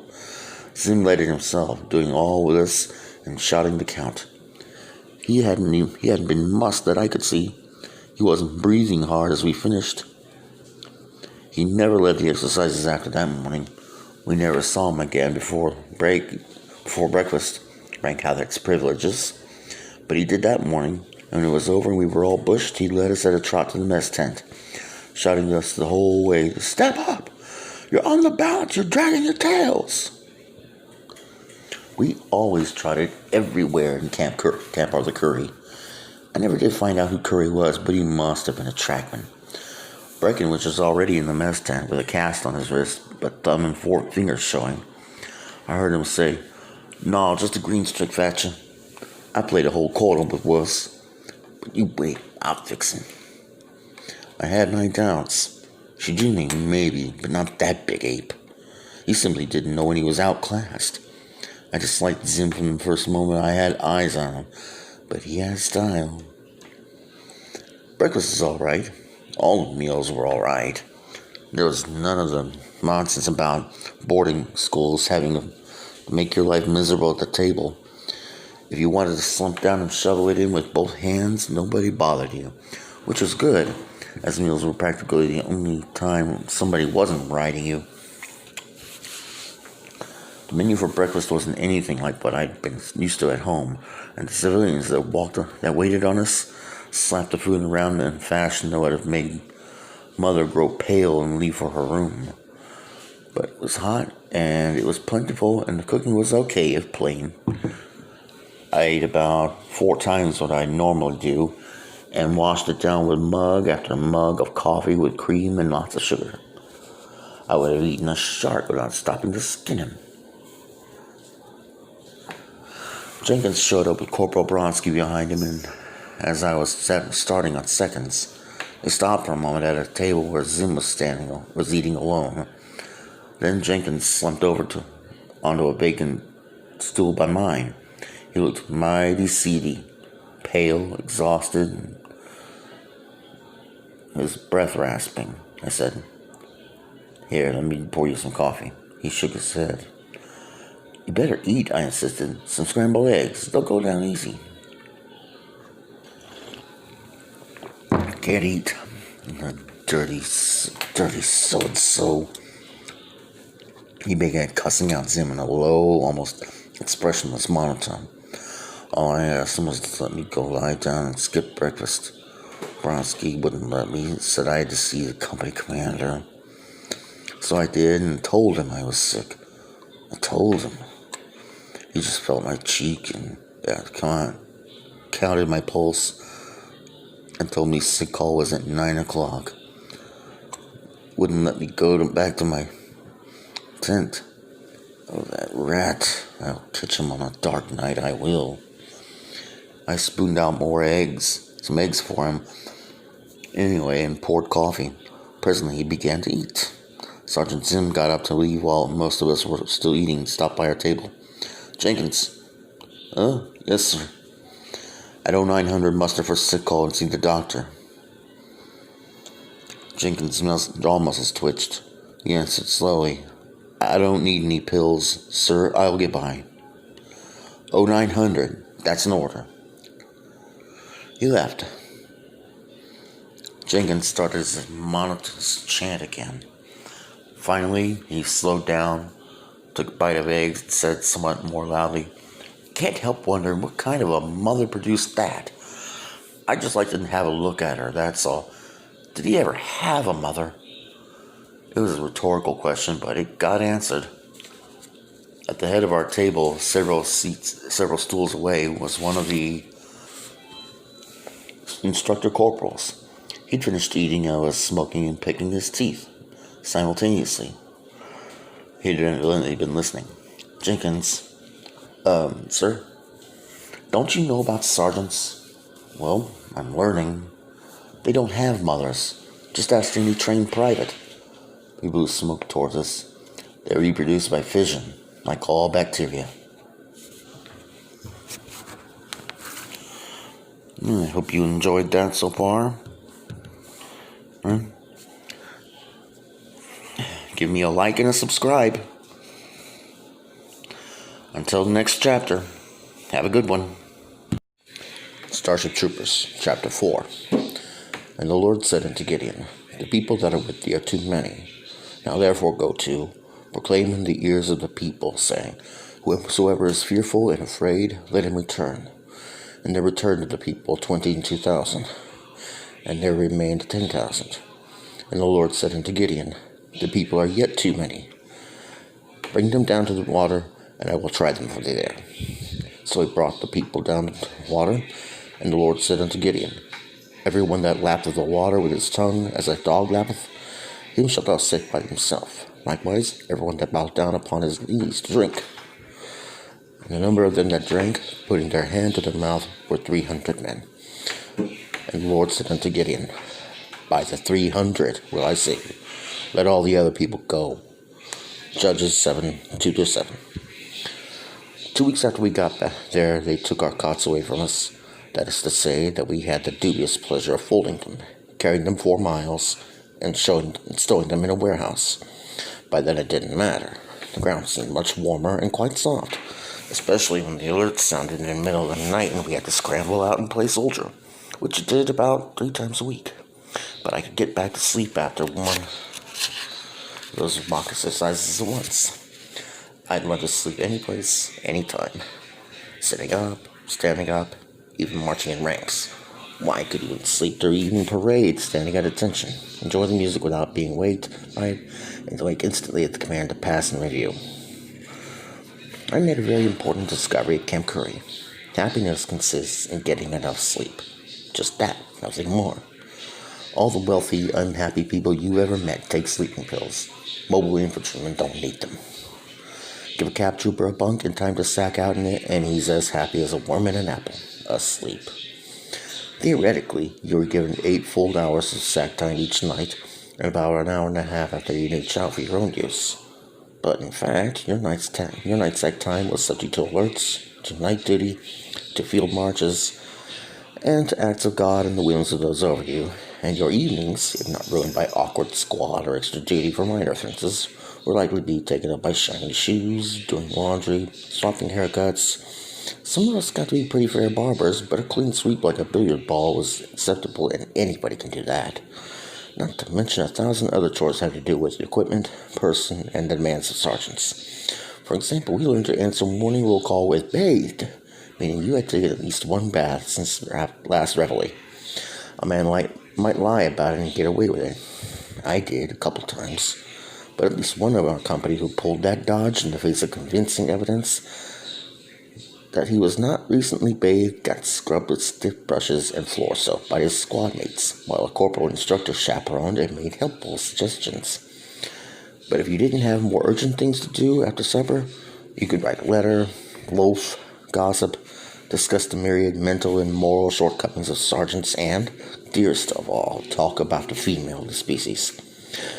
We became convinced that there were no such creatures, just mythology created by inflamed imaginations. One boy in our company claimed to have seen a girl over at regimental headquarters. He was unanimously judged a liar and a braggart. Or you could play cards. I learned the hard way not to draw to an inside straight, and I've never done it since. In fact, I haven't played cards since. Or if you actually did have 20 minutes of your very own, you could sleep. This was a choice very highly thought of. We were always several weeks minus on sleep. I may have given the impression that boot camp was made harder than necessary. This is not correct. It was made as hard as possible and on purpose. It was the firm opinion of every recruit that this was sheer meanness, calculated sadism, fiendish delight of witless morons in making other people suffer. It was not. It was too scheduled, too intellectual, too efficiently and impersonally organized to be cruelty for the sick pleasure of cruelty. It was planned like surgery for purposes as unimpassioned as those of a surgeon. Oh, I admit that some of the instructors may have enjoyed it, but I don't know that they did. And I do know now that the psych officers tried to weed out any bullies in selecting instructors. They look for skilled and dedicated craftsmen to follow the art of making things as tough as possible for a recruit. A bully's too stupid, himself too emotionally involved, and too likely to grow tired of his fun and slack off to be efficient. Still, there may have been bullies among them, but I've heard that some surgeons, and not necessarily bad ones, enjoy the cutting and the blood which accompanies the humane art of surgery. That's what it was, surgery. Its immediate purpose was to get rid of, run right out of the outfit, those recruits who were too soft or too babyish ever to make mobile infantrymen. It accomplished that in droves. They darn near ran me out. Our company shrank to platoon size in the first 6 weeks. Some of them were dropped without prejudice and allowed, if they so wished, to sweat out their terms in the non-combatant services. Others got bad conduct discharges, or unsatisfactory performance discharges, or medical discharges. Usually you didn't know why a man left unless you saw him leave and he volunteered the information. But some of them got fed up, said so loudly, and resigned, forfeiting forever their chances of franchise. Some, especially the older men, simply couldn't stand the pace physically, and no matter how hard they tried. I remember one. Nice old geezer named Carruthers. Must have been 35. They carried him away in a stretcher while he was still shouting feebly. It wasn't fair that he would be back. It was sort of sad, because we liked Carruthers and we did try. And he did try. So we looked the other way, and I figured we'd never see him again, that he was a cinch for medical discharge in civilian clothes. Only I did see him again, long after. He refused discharge. You don't have to accept a medical, and wound up a stud cook in a troop transport. He remembered me and wanted to talk old times. As proud of being an alumnus of Camp Curry as father was of his Harvard accent. He felt that he was a little bit better than the ordinary Navy man. Well, maybe he was. Much more important than the purpose of carving away the fat quickly and saving the government the trim costs of those who would never cut it, was the prime purpose of making as sure as was humanly possible that no cap trooper ever climbed into a capsule for a combat drop unless he was prepared for it. Fit, resolute, disciplined, and skilled. If he is not, it's not fair to the Federation, it's certainly not fair to his teammates, and worst of all, it's not fair to him. But was boot camp more cruelly hard than was necessary? All I could say to that is this. The next time I have to make a combat drop, I want the men on my flanks to be graduates of Camp Curry or its Siberian equivalent. Otherwise, I'll refuse to enter the capsule.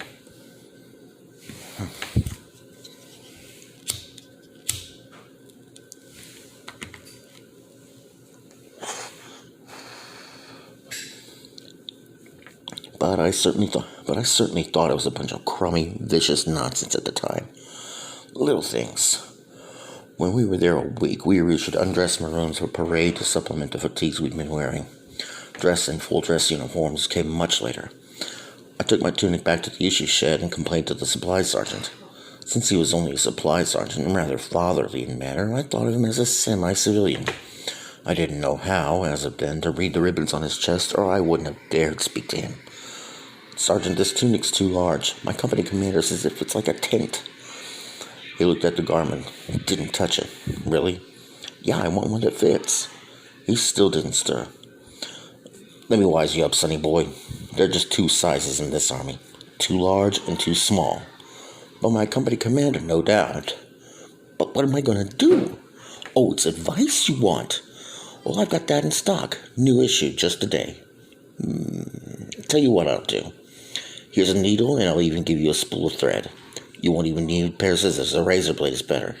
Now you tighten them plenty across the hips, but leave cloth to loosen again across the shoulders. You'll need it later.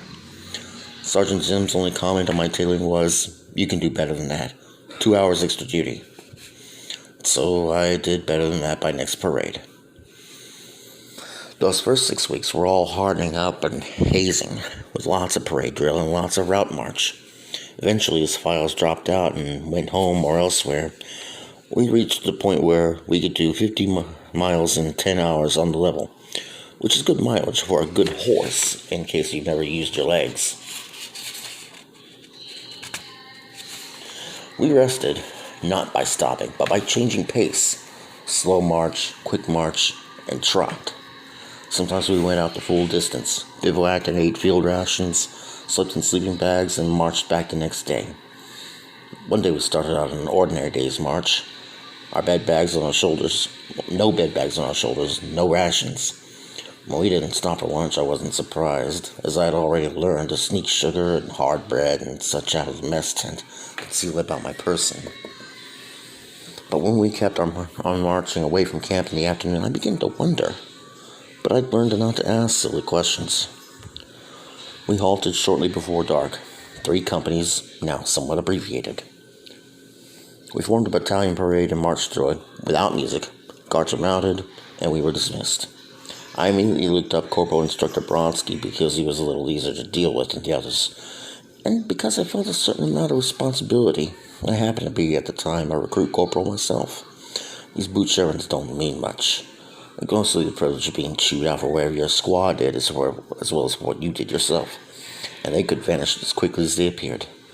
Zim had tried out all the older men as temporary non-coms first, and I didn't hear the brassard with chevrons on it for a couple of days before, when our squad leader had folded up and gone to hospital. I said, "Corporal Brodsky, what's the straight word? When's chow call?" He grinned at me. "I got a couple crackers on me. Want me to split them with you?" "Huh? Oh, no, sir, thank you. I had considerably more than a couple crackers. I was learning." "No chow call?" "They didn't tell me either, Sonny.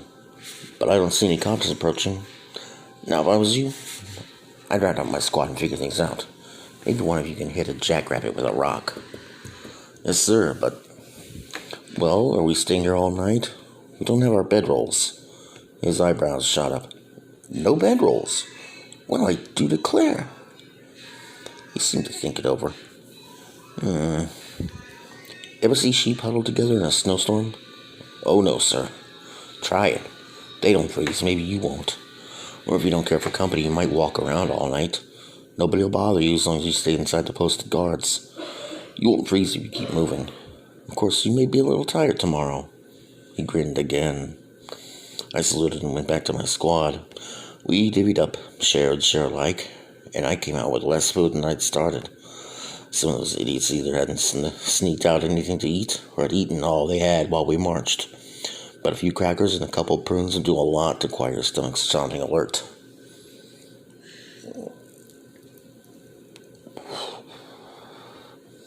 The sheep trick works too. Our whole section, 3 squads, did it together. I don't recommend it as a way to sleep.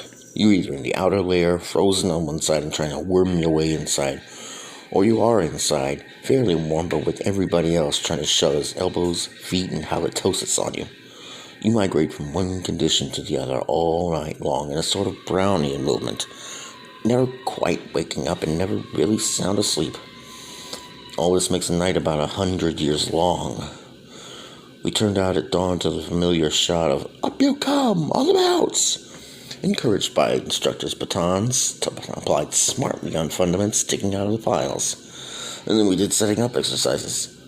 I felt like a corpse, and I didn't see how I could touch my toes. But I did, though it hurt, and 20 minutes later when we hit the trail, I merely felt elderly. Sergeant Jim wasn't even mussed, and somehow the scoundrel managed to shave.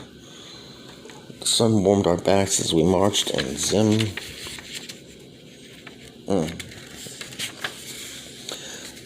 started us singing. Oldies at first, like Le Régiment de Sombremeuse and Caisson and Halls of Montezuma, and then our own Cap Troopers polka, which moves you into quick step and pulls you on into a trot. Sergeant Zim couldn't carry a tune in a sack. All he had was a loud voice. But Breckenridge had a sure, strong lead and could hold the rest of us in the teeth of Zim's terrible false notes. We all felt cocky and covered with spines. But we didn't feel cocky 50 miles later. It had been a long night. It was an endless day, and Zim chewed us out for the way we looked on parade, and several boots got gigged for failing to shave in the 9 whole minutes between the time we fell out after the march and fell back in again for parade. Several recruits resigned that evening, and I thought about it. but didn't because I had those silly boot chevrons and hadn't been busted yet. That night there was a 2-hour alert. But eventually I learned to appreciate the homely luxury of 2 or 3 dozen warm bodies to snuggle up to, because 12 weeks later they dropped me down broad but naked in the primitive area of the Canadian Rockies, and I had to make my way 40 miles through mountains.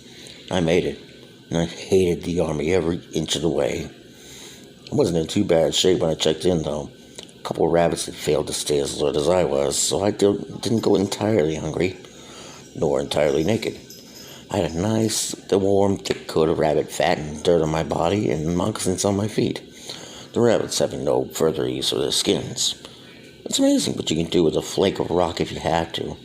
I guess our caveman ancestors weren't such dummies as we usually think.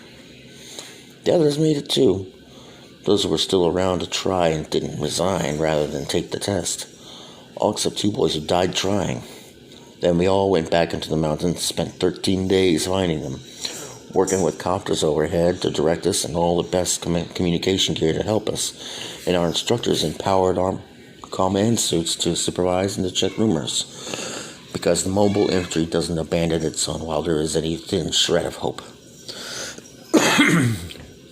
Then we buried them with full honors to the strains of "This Land Is Ours," and with the posthumous rank of PFC, the first of our boot regiment to go that high, because a cap trooper isn't necessarily expected to stay alive. Dying is part of his trade, but they care a lot about how you die. It has to be heads up, on the bounce, and still trying. Breckenridge was one of them. The other was an Aussie boy I didn't know. They weren't the first to die in training. They weren't the last.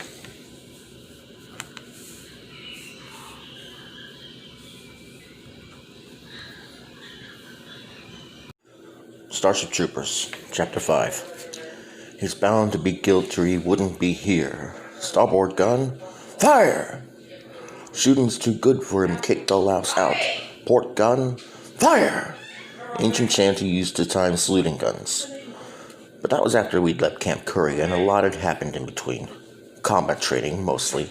Combat drill, combat exercises, and combat maneuvers using everything from bare hands to simulated nuclear weapons. I hadn't known there were so many different ways to fight. Hands and feet to start with. And if you think those aren't weapons, you haven't seen Sergeant Zim and Captain Frankel, our battalion commander, demonstrate La Savate, or had little Shijumi work you over with just his hands and a toothy grin.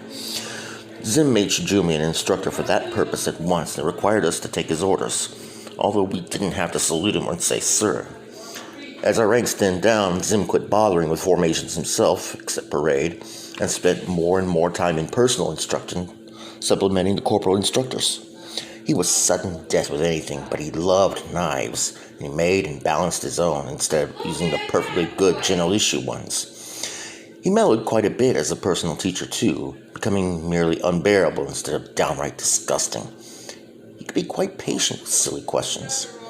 Once, during one of the 2-minute rest periods that were scattered sparsely through each day's work, one of the boys, a kid named Ted Hendrick, asked, "Sergeant, I guess this knife throwing is fun, but why do we have to learn it?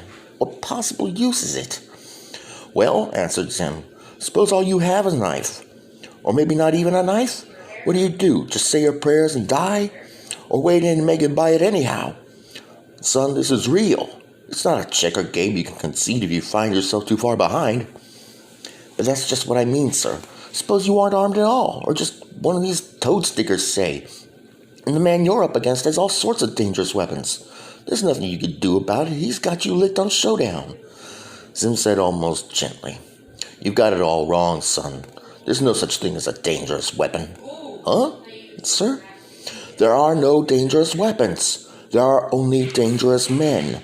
We're trying to teach you to be dangerous to the enemy. Dangerous even without a knife. Deadly as long as you still have one hand or one foot and are still alive. If you don't know what I mean, go read Narration at the Bridge or The Death of the One-Armed Richard. They're both in the camp library. But take the case you just mentioned. I'm you, and all you have is a knife. That target behind me, the one you've been missing, number 3, is a sentry armed with everything but an H-bomb. You've got to get him, quietly, at once, and without letting him call for help." Zim turned slightly. Thunk. A knife he hadn't even had in his hand was quivering in the center of target number 3. You see? Best to carry 2 knives, but get him you must, even barehanded. Something still troubling you? Speak up. That's what I'm here for, to answer your questions. Yes, sir. You said the sentry didn't have any H-bombs, but he does have an H-bomb. That's just the point. Well, at least we have if we're the sentry, and any sentry we're up against is likely to have them too. I don't mean the sentry, I mean the side he's on. I understood you. Well, you see, sir, if we can use an H-bomb, and as you said, it's no checker game, it's real, it's war, and nobody's fooling around. Isn't it sort of ridiculous to go crawling around the weeds, throwing knives, and maybe getting yourself killed, and even losing the war, when you've got a real weapon you can use to win? What's the point in a whole lot of men risking their lives with obsolete weapons when one professor can do so much more just by pushing a button? Zim didn't answer at once, which wasn't like him at all. Then he said softly, "Are you happy in the infantry, Hendrik? You can resign, you know." Hendrik muttered something, and Zim said, "Speak up!" "I'm not itching to resign, sir. I'm going to sweat out my term." "I see. Well, the question you asked is one that the sergeant isn't really qualified to answer, and one that you shouldn't ask me. You're supposed to know the answer before you join up. Or you should. Did your school have a course in history and moral philosophy?" "What? Sure, yes, sir." "Then you've heard the answer. But I'll give you my own unofficial views on it. If you wanted to teach a baby a lesson, would you cut its head off?" "Why, no, sir." "Of course not. You'd paddle it. There can be circumstances where it's just as foolish to hit an enemy city with an H-bomb as it would be to spank a baby with an axe. War is not violence and killing, pure and simple. War is controlled violence for a purpose. The purpose of war is to support your government's decisions by force. The purpose is never to kill the enemy just to be killing him, but to make him do what you want him to do. Not killing, but controlled and purposeful violence. But it's not your business or mine to decide the purpose of the control. It's never a soldier's business to decide when or where or how or why he fights. That belongs to the statesmen and the generals. The statesmen decide why and how much. The generals take it from there and tell us where and when and how. We supply the violence. Other people, older and wiser heads, as they say, supply the control, which is as it should be. That's the best answer I can give you. If it doesn't satisfy you, I'll get you a chit to talk to the regimental commander. If he can't convince you, then go home and be a civilian, because in that case you'll certainly never make a soldier." Zim bounced to his feet. "I think you've kept me talking just a gold brick. Up you come, soldiers, on the bounce. Man stations, on target. Hendrik, you first. This time I want you to throw that knife south of you. South, get it? Not north. The target is due south of you, and I want that knife to go in a general southerly direction, at least. I know you won't hit the target, but see if you can't stare it a little. Don't slice your ear off. Don't let go of it and cut somebody behind you. Just keep what tiny mind you have fixed on the idea of south. Ready, on target, let's fly!" Hendrik missed it again. We trained with sticks, and we trained with wire. Lots of nasty things you can improvise with a piece of wire. And we learned what can be done with really modern weapons and how to do it, and how to service and maintain the equipment. Simulated nuclear weapons and infantry rockets, and various sorts of gas and poison and incendiary and demolition, as well as other things maybe best not discussed. But we learned a lot of obsolete weapons too.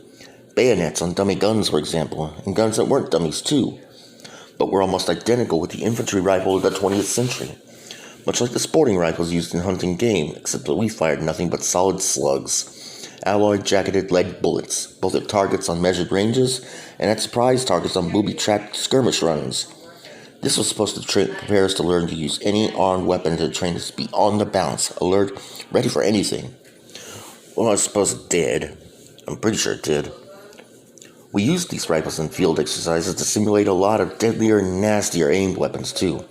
We used a lot of simulation. We had to.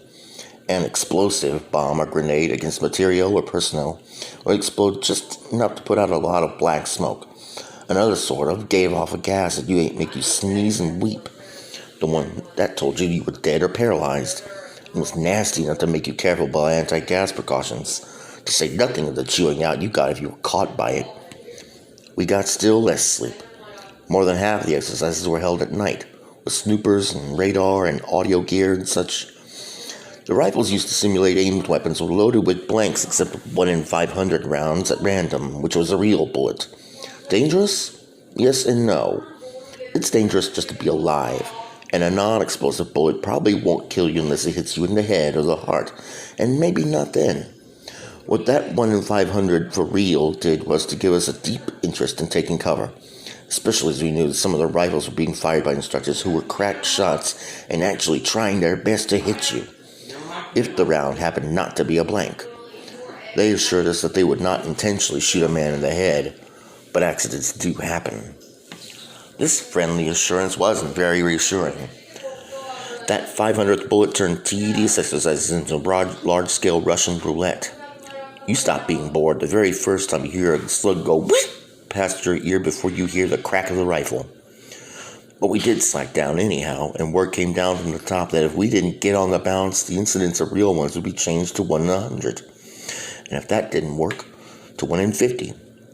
I don't know whether a change was made or not, no way to tell. But I do know we tightened up again, because a boy in the next company got creased across his buttocks with a live one, producing an amazing scar and a lot of half-witty comments, and a renewed interest by all hands in taking cover. We laughed at this kid for getting shot where he did, but we all knew it could have been his head, or our own heads. The instructors were not firing rifles, did not take cover. They put on white shirts and walked around upright with their silly canes, apparently calmly certain that even a recruit would not intentionally shoot an instructor, which may have been overconfidence on the part of some of them. Still, the chances were 500 to 1 that even a shot aimed with murderous intent would not be live, and the safety factors still increased for higher because the recruit probably couldn't shoot that well anyhow. A rifle is not an easy weapon. It's got no target-seeking qualities at all. I understand that even back in the days when wars were fought and decided with just such rifles, it used to take several thousand fired shots to average killing 1 man. This seems impossible, but the military histories agree that it is true. Apparently most shots weren't really aimed, but simply acted to force the enemy to keep his head down and interfere with his shooting. In any case, we had no instructors wounded or killed by rifle fire. No trainees were killed either by rifle bullets. The deaths were all from other weapons and things, some of which could turn around and bite you if you didn't do things by the book. Well, one boy did manage to break his neck taking cover too enthusiastically when they first started shooting at him, but no bullet touched him. However, by a chain reaction, this matter of rifle bullets and taking cover brought me to my lowest ebb at Camp Curry. In the first place, I'd been busted out of my boot chevrons. Not over what I did, but over something one of my squad did when I wasn't even around, which I pointed out. Bronsky told me to button my lip, so I went to see Zim about it. He told me coldly that I was responsible for what my men did regardless, and tacked on 6 hours of extra duty besides busting me for having spoken to him about it without Bronsky's permission. Then I got a letter that upset me a lot. My mother finally wrote to me. Then I sprained a shoulder in my first drill with powered armor. They've got those practice suits rigged so that the instructor can cause casualties in the suit at will by radio control. I got dumped and hurt my shoulder, and this put me on light duty with too much time to think at a time when I had many reasons, it seemed to me, to feel sorry for myself. Because of light duty, I was orderly that day in the battalion commander's office. I was eager at first, for I'd never been there before and wanted to make a good impression. I discovered that Captain Frankel didn't want zeal. He wanted me to sit still, say nothing, and not bother him. This left me time to sympathize with myself, for I didn't dare go to sleep. Then suddenly, shortly after lunch, I wasn't a bit sleepy. Sergeant Zim came in, followed by 3 men. Zim was smart and neat as usual, but the expression on his face made him look like death on a pale horse. And he had a mark on his right eye that looked like it might be shaping up into a shiner, which was impossible, of course. Of the other 3, the one in the middle was Ted Hendrick. He was dirty. Well, the company had been on a field exercise. They don't scrub those prairies, and you spend a lot of your time snuggling up to the dirt. But his lip was split, and there was blood on his chin and on his shirt, and his cap was missing. He looked wild-eyed. The men on each side of him wore boots. They each had rifles. Hendrick did not. One of them was from my squad, a kid named Levy. He seemed excited and pleased and slipped me a wink when nobody was looking. Captain Frankel looked surprised. "What is this, Sergeant?" Zim stood frozen straight and spoke as if he were reciting something by rote. "Sir, H Company Commander reports to Battalion Commander, Discipline. Article 9107. Disregard of tactical command and doctrine, the team being in simulated combat. Article 9120. Disobedience of orders, same conditions." Captain Frankel looked puzzled. "You're bringing this to me, Sergeant? Officially?" I don't see how a man can manage to look as embarrassed as Zim looked and still have no expression of any sort in his face or voice. "Sir, if the captain pleases, the man refused administrative discipline. He insisted on seeing the battalion commander." "I see. A bedroll lawyer. Well, I still don't understand it, Sergeant, but technically that's his privilege. What was the tactical command and doctrine?" "A freeze, sir." I glanced at Hendrik, thinking, uh-oh, he's gonna catch it. In a freeze, you hit dirt, taking any cover you can, fast, and then freeze. Don't move at all, not even twitch an eyebrow until released. Or you can freeze when you're already in cover. They tell stories about men who'd been hit while in freeze, and had died slowly, but without ever making a sound or a move. Frankel's brows shot up. "Second part?" "Same thing, sir. After breaking freeze, failing to return to it upon being so ordered." Captain Frankel looked grim. "Name?" Zim answered. "Hendrik, TC, sir. Recruit Private RP 7960924. "Very well. Hendrik, you're deprived of all privilege for 30 days and restricted to your tent when not on duty or at meals, subject only to sanitary necessities. You will serve 3 hours extra duty each day under the corporal of the guard, 1 hour to be served just before taps, 1 hour just before reveille, 1 hour at the time of the noonday meal and in place of it. Your evening meal will be bread and water, as much bread as you can eat. You will serve 10 hours each extra duty each Sunday, the time to be adjusted to permit you to attend divine services if you so elect." I thought, oh my, he threw the book. Captain Frankel went on. "Hendrik, the only reason you're getting off so lightly is that I'm not permitted to give you any more than that without convening a court-martial, and I don't want to spoil your company's record. Dismissed." He dropped his eyes back to the paper on his desk, for instant already forgotten, and Hendrik yelled, "You didn't hear my side of it!" The captain looked up. "Oh, sorry. Your side?" "You're darn right I do. Sergeant Sim's got it in for me. He's been riding me all day long from the time I got here." "That's his job," the captain said coldly. "Do you deny the 2 charges against you?" "No, but he didn't tell you I was lying on an anthill." Frankel looked disgusted. "Oh, so you get yourself killed and perhaps your teammates as well because of a few little ants?" "Not just a few. There were hundreds of them, stingers." "So, young man, let me put you straight. Had it been a nest of rattlesnakes, you'd still been expected and required to freeze." Frankel paused. "Have you anything to say in your own defense?" Hendrik's mouth was open. "I certainly do. He hit me. He laid hands on me. The whole bunch of them always strutting around with those silly batons, whacking you across the fanny, punching you between the shoulders and telling you to brace up. And I put up with it. But he hit me with his hands. He knocked me down to the ground and yells, 'Freeze, you stupid jackass!' How about that?" Captain Frankel looked down at his hands, looked up again at Hendrik. "Young man, you are under misapprehension very common among civilians. You think that your superior officers are not permitted to lay hands on you, as you put it. Under purely social conditions, that is true. Say if we happen to run across each other in a theater or a shop, I would have no more right, as long as you treated me with the respect due my rank, to slap your face than you had to slap mine. But in line of duty, the rule is entirely different." The captain swung around in his chair and pointed at some loose-leaf books. "There are the laws under which you live. You can search every article in those books, every court-martial case which has arisen under them, and you will find not one word which says or implies that your superior officer may not lay hands on you or strike you in any other manner in line of duty. Hendrik, I could break your jaw, and I simply would be responsible to my own superior officers as to the appropriate necessity of the act. But I would not be responsible to you. I could do more than that. There are circumstances under which a superior officer, commissioned or not, is not only permitted, but required to kill an officer or a man under him without delay and perhaps without warning, and, far from being punished, be commended, to put a stop to pusillanimous conduct in the face of the enemy, for example. The captain tapped on his desk. Now about those batons. They have two uses. First, they mark the men in authority. Second, we expect them to be used on you to touch you up and keep you on the bounce. You can't possibly be hurt with one, not the way they're used. At most, they sting a little. But they save thousands of words, so you don't turn out on the bounce at Reveille. No doubt the duty corporal could wheedle you, say, pretty please with sugar on it, inquire if you'd like breakfast in bed this morning, if we could spare one career corporal just to nursemaid you. We can't. So he gives your bedroll a whack and trots on down the line, applying the spur where needed.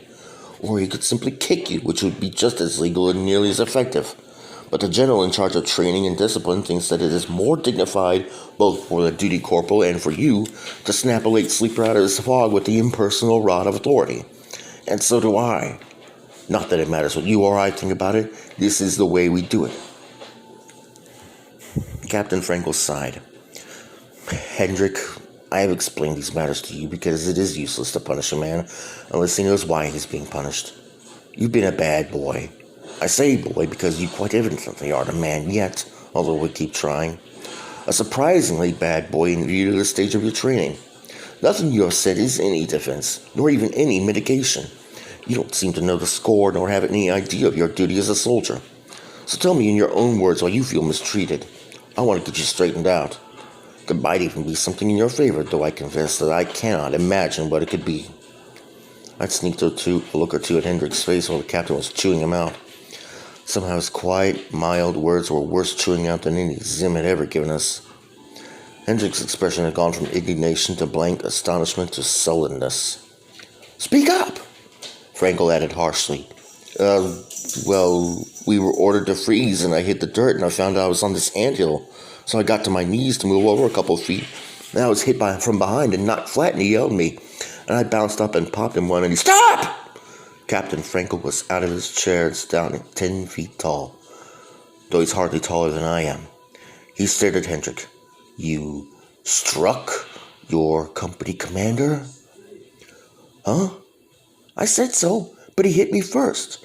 From behind, I didn't even see him. I don't take that off of anybody. I popped him and then he hit me again, and silence! Hendrik stopped. Then he added, I just want out of this lousy outfit. I think we can accommodate you, Frankel said icily, and quickly too. Just give me a piece of paper. I'm resigning. One moment. Sergeant Zim? Yes, sir. Zim hadn't said a word for a long time. He just stood, eyes front and rigid as a statue, nothing moving but his twitching jaw muscles. I looked at him now and saw that it certainly was a shiner, a beaut. Hendrik must have caught him just right. But he hadn't said anything about it, and Captain Frankel hadn't asked. Maybe he just assumed Zim had run into a door and would explain it if he felt like it later. Have the pertinent articles been published to your company as required? Yes, sir. Published and logged every Sunday morning. I know they have. I asked simply for the record. Just before church call every Sunday, they lined us up and read aloud the disciplinary articles out of the laws and regulations of the military forces. They were posted on the bulletin board, too, outside the orderly tent. Nobody paid them much mind. It was just another drill. You could stand still and sleep through it. About the only thing we noticed, if we noticed anything, was what we called the 31 ways to crash land. After all, the instructors see to it that you soak up all the regulations you need to know through your skin. The crash landings were a worn-out joke, like Reveille oil and tent jacks. They were the 31 capital offenses. Now and then somebody boasted or accused somebody else of having found a 32nd way. Always something preposterous and usually obscene. Striking a superior officer. It suddenly wasn't amusing any longer. Popping Zim? Hanging a man for that? Why, almost everybody in the company had taken a swing Sergeant Zim, and some of us had even landed, when he was instructing us in hand-to-hand combat. He would take us on after the instructors had worked us over, and we were beginning to feel cocky and pretty good at it. Then he would put the polish on. Why, shucks, I once saw Shijumi knock him unconscious. Bronsky threw water on him, and Zim got him and grinned and shook hands, and threw Shijumi right over the horizon. Captain Frankel looked around, motioned at me.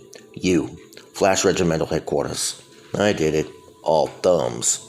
Stepped back when an officer face came on and let the captain take the call. Adjutant, the face said. Frankel said crisply. 2nd Battalion Commander's respects to the regimental commander. I request and require an officer to sit as a court. The face said, when do you need him, Ian? As quickly as you can get him here. Right away? I'm pretty sure Jacobs is in his HQ. Article and name? Captain Frankel identified Hendrik and quoted an article number. The face on the screen whistled and looked grim. On the bounce, Ian. If I can't get Jake, I'll be over myself just as soon as I tell the old man. Captain Frankel turned to Zim. This escort, are they witnesses? Yes, sir. Did his section leader see it? Zim barely hesitated. I think so, sir. Get him. Anybody out that way in a powered suit? Yes, sir. Zim used the phone while Frankel said to Hedrick, what witnesses do you wish to call in your defense? Huh? I don't need any witnesses. He knows what he did. Just hand me a piece of paper. I'm getting out of here. All in good time. In very fast time, it seemed to me. Less than 5 minutes later, Corporal Jones came bouncing up in a command suit, carrying Corporal Mahmoud in his arms. He dropped Mahmoud and bounced away just as Lieutenant Speaksma came in. He had said, Afternoon, Captain. Accused and witnesses here? All set. Take it, Jake. Recorder on? It is now. Very well. Hendrik, step forward. Hendrik did so, looking puzzled as if his nerve was beginning to crack. Lieutenant Speaksma said briskly, Field Court Martial convened by order of Major F.X. Malloy, commanding 3rd Training Regiment, Camp Arthur Curry, under General Order No. 4, issued by the Commanding General, Training and Discipline Command, pursuant to the laws and regulations of the Military Forces, Terran Federation. Commanding Officer, Captain Ian Frankel, M.I., assigned to and commanding 2nd Battalion, 3rd Regiment. The Court, Lieutenant Jacques Speaksma, M.I., assigning to and commanding 1st Battalion, 3rd Regiment. Accused, Hendrik Theodore C., Recruit Private RP 7960924, Article 9080, Charge, striking his superior officer, the Terran Federation then being in a state of emergency. The thing that got me was how fast it went. I found myself suddenly appointed an officer of the court and started to remove the witnesses and have them ready. I didn't know how I'd remove Sergeant Zim if he didn't feel like it, but he gathered Mahmoud and the 2 boats up by eye, and they all went outside, out of earshot. Zim separated himself from the others and simply waited. Mahmoud sat down on the ground and rolled a cigarette, which he had to put out. He was the first one called. In less than 20 minutes, all 3 of them had testified, all telling much the same story Hendrik had. Zim wasn't called at all. Lieutenant Speaksma said to Hendrik, Do you wish to cross-examine the witnesses? The court will assist you if you so wish. No. Stand at attention and say yes, and say sir when you address the court. No, sir, he added. I want a lawyer. The law does not permit counsel in field courts martial. Do you wish to testify in your own defense?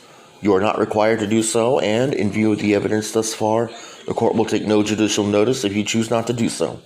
But you are warned that any testimony that you give may be used against you and that you will be subject to cross-examination. Hendrik shrugged. I haven't anything to say. What good would it do me? The court repeats. Will you testify in your own defense? No, sir. The court must demand of you one technical question.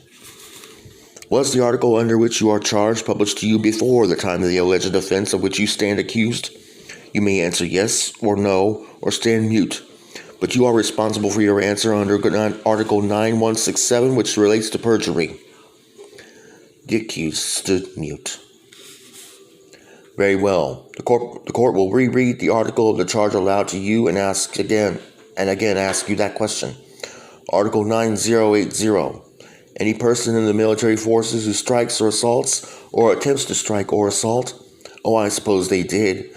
They read a lot of stuff every Sunday morning. Whole long list of things you couldn't do. Was or was not that particular article read to you? Yes, sir, it was. Very well. Having declined to testify, do you have any statement to make in mitigation or extenuation? Sir? Do you want to tell the court anything about it? Any circumstances which you think might possibly affect the evidence already given? Or anything which might lessen the alleged offense? Such things as being ill or under drugs or medication. You are not under oath at this point. You may say anything at all which you think may help you.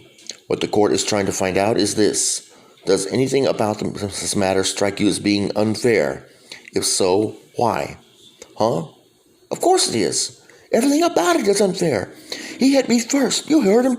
He hit me first. Anything more? Huh? No, sir. Isn't that enough? The trial is completed. Recruit Private Theodore C. Hendrick, stand forth. Lieutenant Speaksma had been standing at attention the whole time. Now Captain Frankel stood up. The place suddenly felt chilly. Private Hendrick, you are found guilty as charged. My stomach did a flip-flop. They were going to do it to him. They were going to do Danny Deaver to Ted Hendrick. And I'd eaten breakfast beside him just this morning. The court sentences you, he went on while I felt sick, to 10 lashes and bad conduct discharge. Hendrick gulped. I want to resign. The court does not permit you to resign. The court wishes to add that your punishment is light simply because this court possesses no jurisdiction to assign greater punishment. The authority which remanded you specified a field court-martial. Why it so chose, this court will not speculate. But had you been remanded for general court-martial, it seems certain that the evidence before this court would have caused the general court to sentence you to hang by the neck until dead. You are very lucky, and the remanding authority has been most merciful. Lieutenant Speaksma paused and went on. The sentence will be carried out at the earliest hour after the convening authority has reviewed and approved the record, if it does so approve. Court is adjourned. Remove and confine him. The last was addressed to me, but I didn't actually have to do anything about it other than phone the guard attendant and get a receipt for him while they took him away. That afternoon's sick call, Captain Frankel took me off orderly and sent me to see the doctor, who sent me back to duty. I got back to my company just in time to dress and fall in for parade, and to get gigged by Zim for spots on uniform. We had a bigger spot over one eye, but I didn't mention it.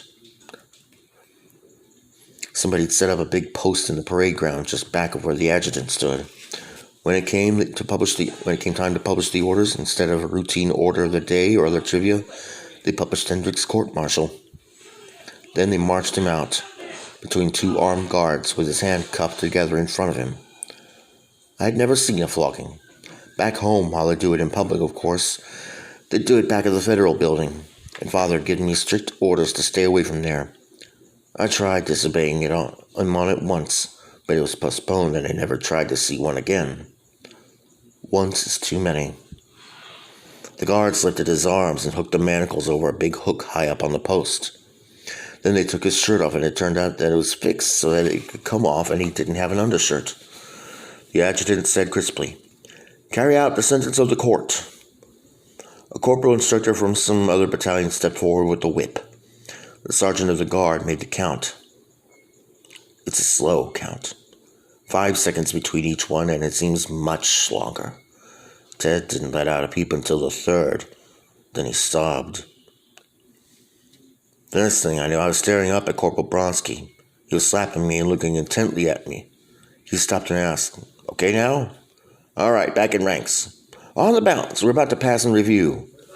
We did so and marched back to our company areas. I didn't eat much dinner, but neither did a lot of them. Nobody said a word to me about fainting. I found out later that I wasn't the only one. A couple dozen of us had passed out.